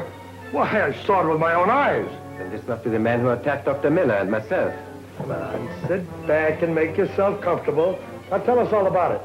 Might as well talk, Kessel. Who's behind this? Who sent you here? Who's paying you? Come on, start singing before I work on you again.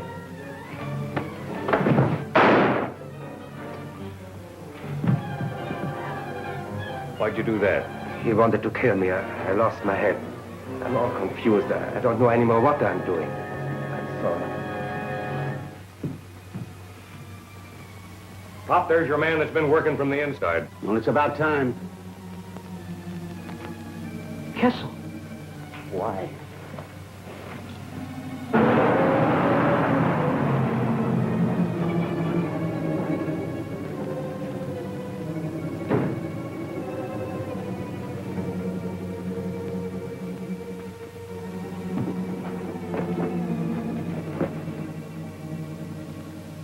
Looks like House did his stuff. This ought to be easy.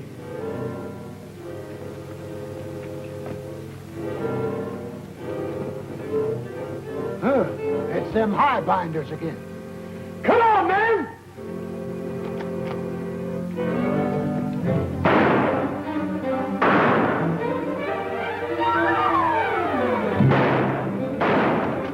Jim, get a couple of rifles.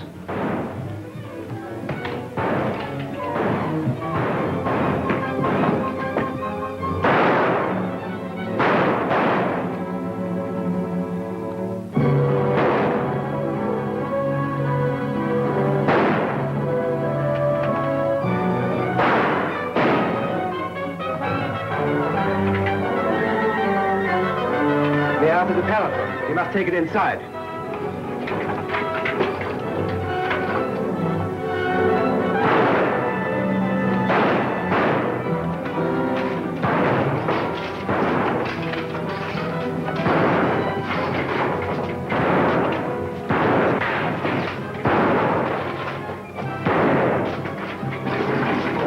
What are you going to do with that? Shoot it on the outlaws. I'll leave it where it was.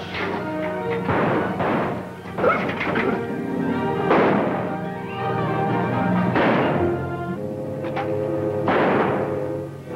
thought you said this was going to be easy. I had a hunch House would bungle this deal.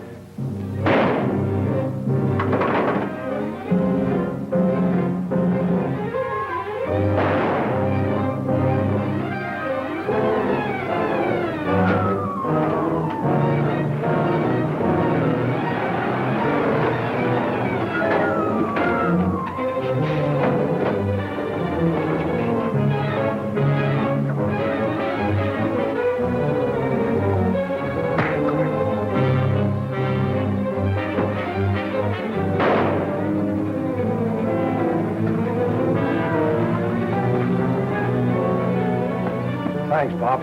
Yeah, that's the last of this gang. I hope so, but we better make sure. Well, boys, the smokes are on me. Light your own cigarettes. And get back to work. What do you think this is, a birthday party? I'm sorry you wouldn't let me use a Paratron on them. That's too bad. Maybe you better go outside and see if they got them all.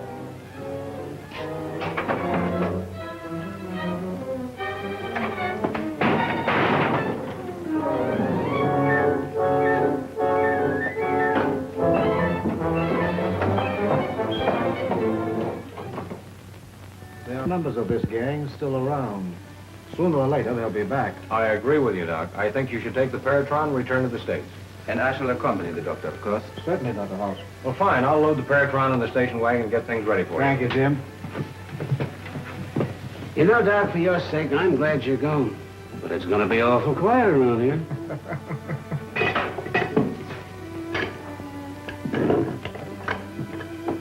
When are we leaving? Immediately. You are to drive me to town with the Peratron. Dr. Miller will follow in the other car. All right, check and see if we got everything.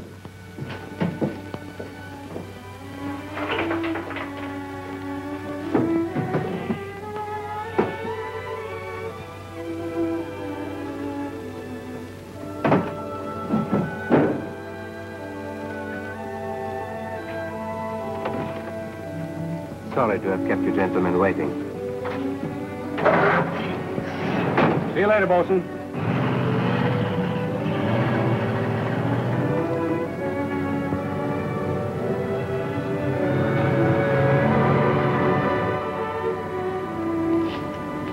Stop the car.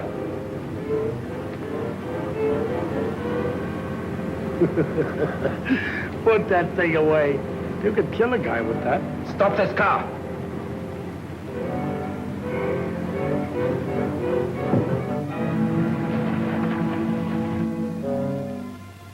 Get out.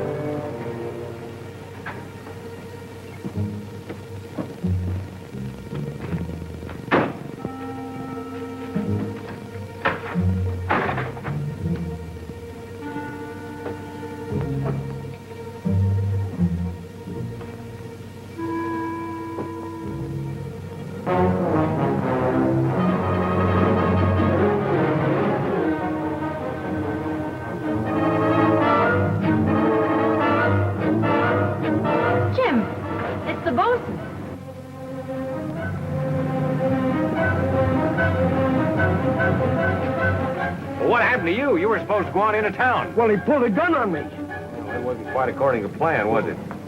You know, that might work out even better. Does he know we're following him? I don't think he suspects a thing. Well, get in.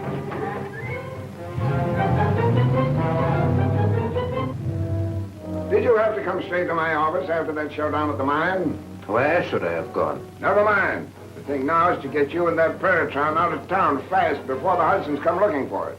So, this is what I spent all those weeks trying to get, is it? Let's have a look at it.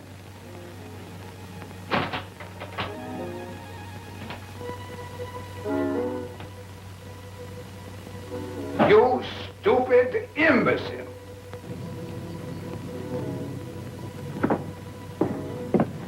He went into Brock's office. I can't understand it. What's so strange about that? Well, I don't see how Brock could be involved. He's the most respected man in town. Did you expect him to be wearing a stormtrooper's uniform? Well, hardly, but we got to be sure. Look, Ruth, Brock's secretary knows me, but she doesn't know you. Why don't you go in there and ask her if Dr. Hauss is with Brock? Will you do that? Why not?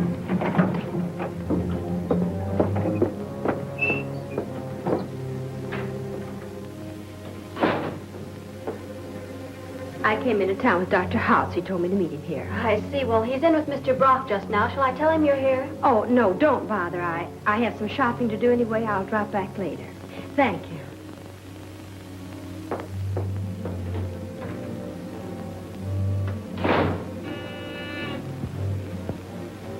Yes? Miss Miller was looking for Dr. Hauss. How do you notice, Miss Miller? From Brandon's description of her. Did you tell her House was here? Yes, How long ago? just now. Well, it becomes clearer every minute. You walked into a beautiful little trap. What are we to do? Brandon and his men are gone. Shut up. No one left but us. Deputy Marshal's office, please. Why do you call the marshal? You are mad. Hello, Marshal. This is Brock speaking. There's a troublemaker on his way here to annoy me. I'd like to have you take care of him for me. You will? Thank you. I guess that'll take care of the Hudsons. I don't see how. They've suffered serious losses lately. Trucks, buildings, planes. They've become involved with a dangerous maniac named Miller, who has an infernal machine, killing and destroying with it. Will the marshal believe that? In this town, people believe what I tell them and do what I say. Well, he isn't the first big shot who's a fascist at heart. There's one sure way of finding out. Come on, Bosun.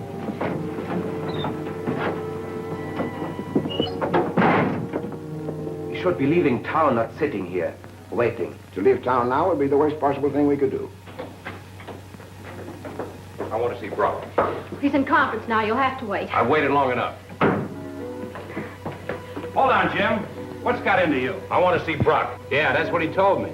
Maybe you better come with us and simmer down. I'm not going with anybody till I see Brock. Oh, hello, Jim. Glad to see you. There's your man, Marshal. That one? Of course. He came in here and tried to sell me an invention he'd stolen from Dr. Miller and the Hudsons. I got wires and arranged this little meeting. Brock. No. You don't believe him, do you? Not quite. I think you must have had a pretty good reason to believe that Mr. Brock would even be interested. Well, just the other day, your own father sent this man to me with a letter of introduction.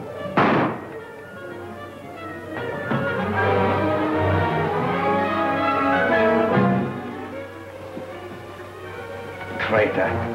Shot is too easy for him. In my country, he would have suffered for this coward. Take him out of here and lock him up. What's it all about? Why don't somebody tell me something? This man's a spy. What? He's in the pay of the enemy. So is Brock and his whole gang. You'll find out about it soon enough. Go on, get him out of here.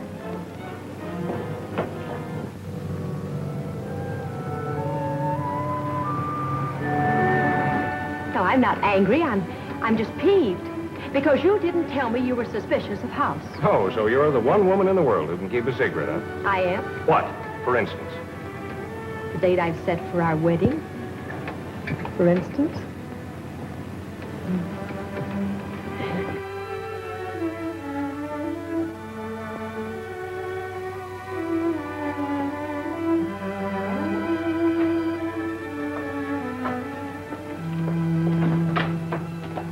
Take your hands off me, you big lug. Suppose the marshal told you to hold me as a material witness. Material witness? Yes. I don't know anything about the witness. But if you ask me, babe, you're certainly good material.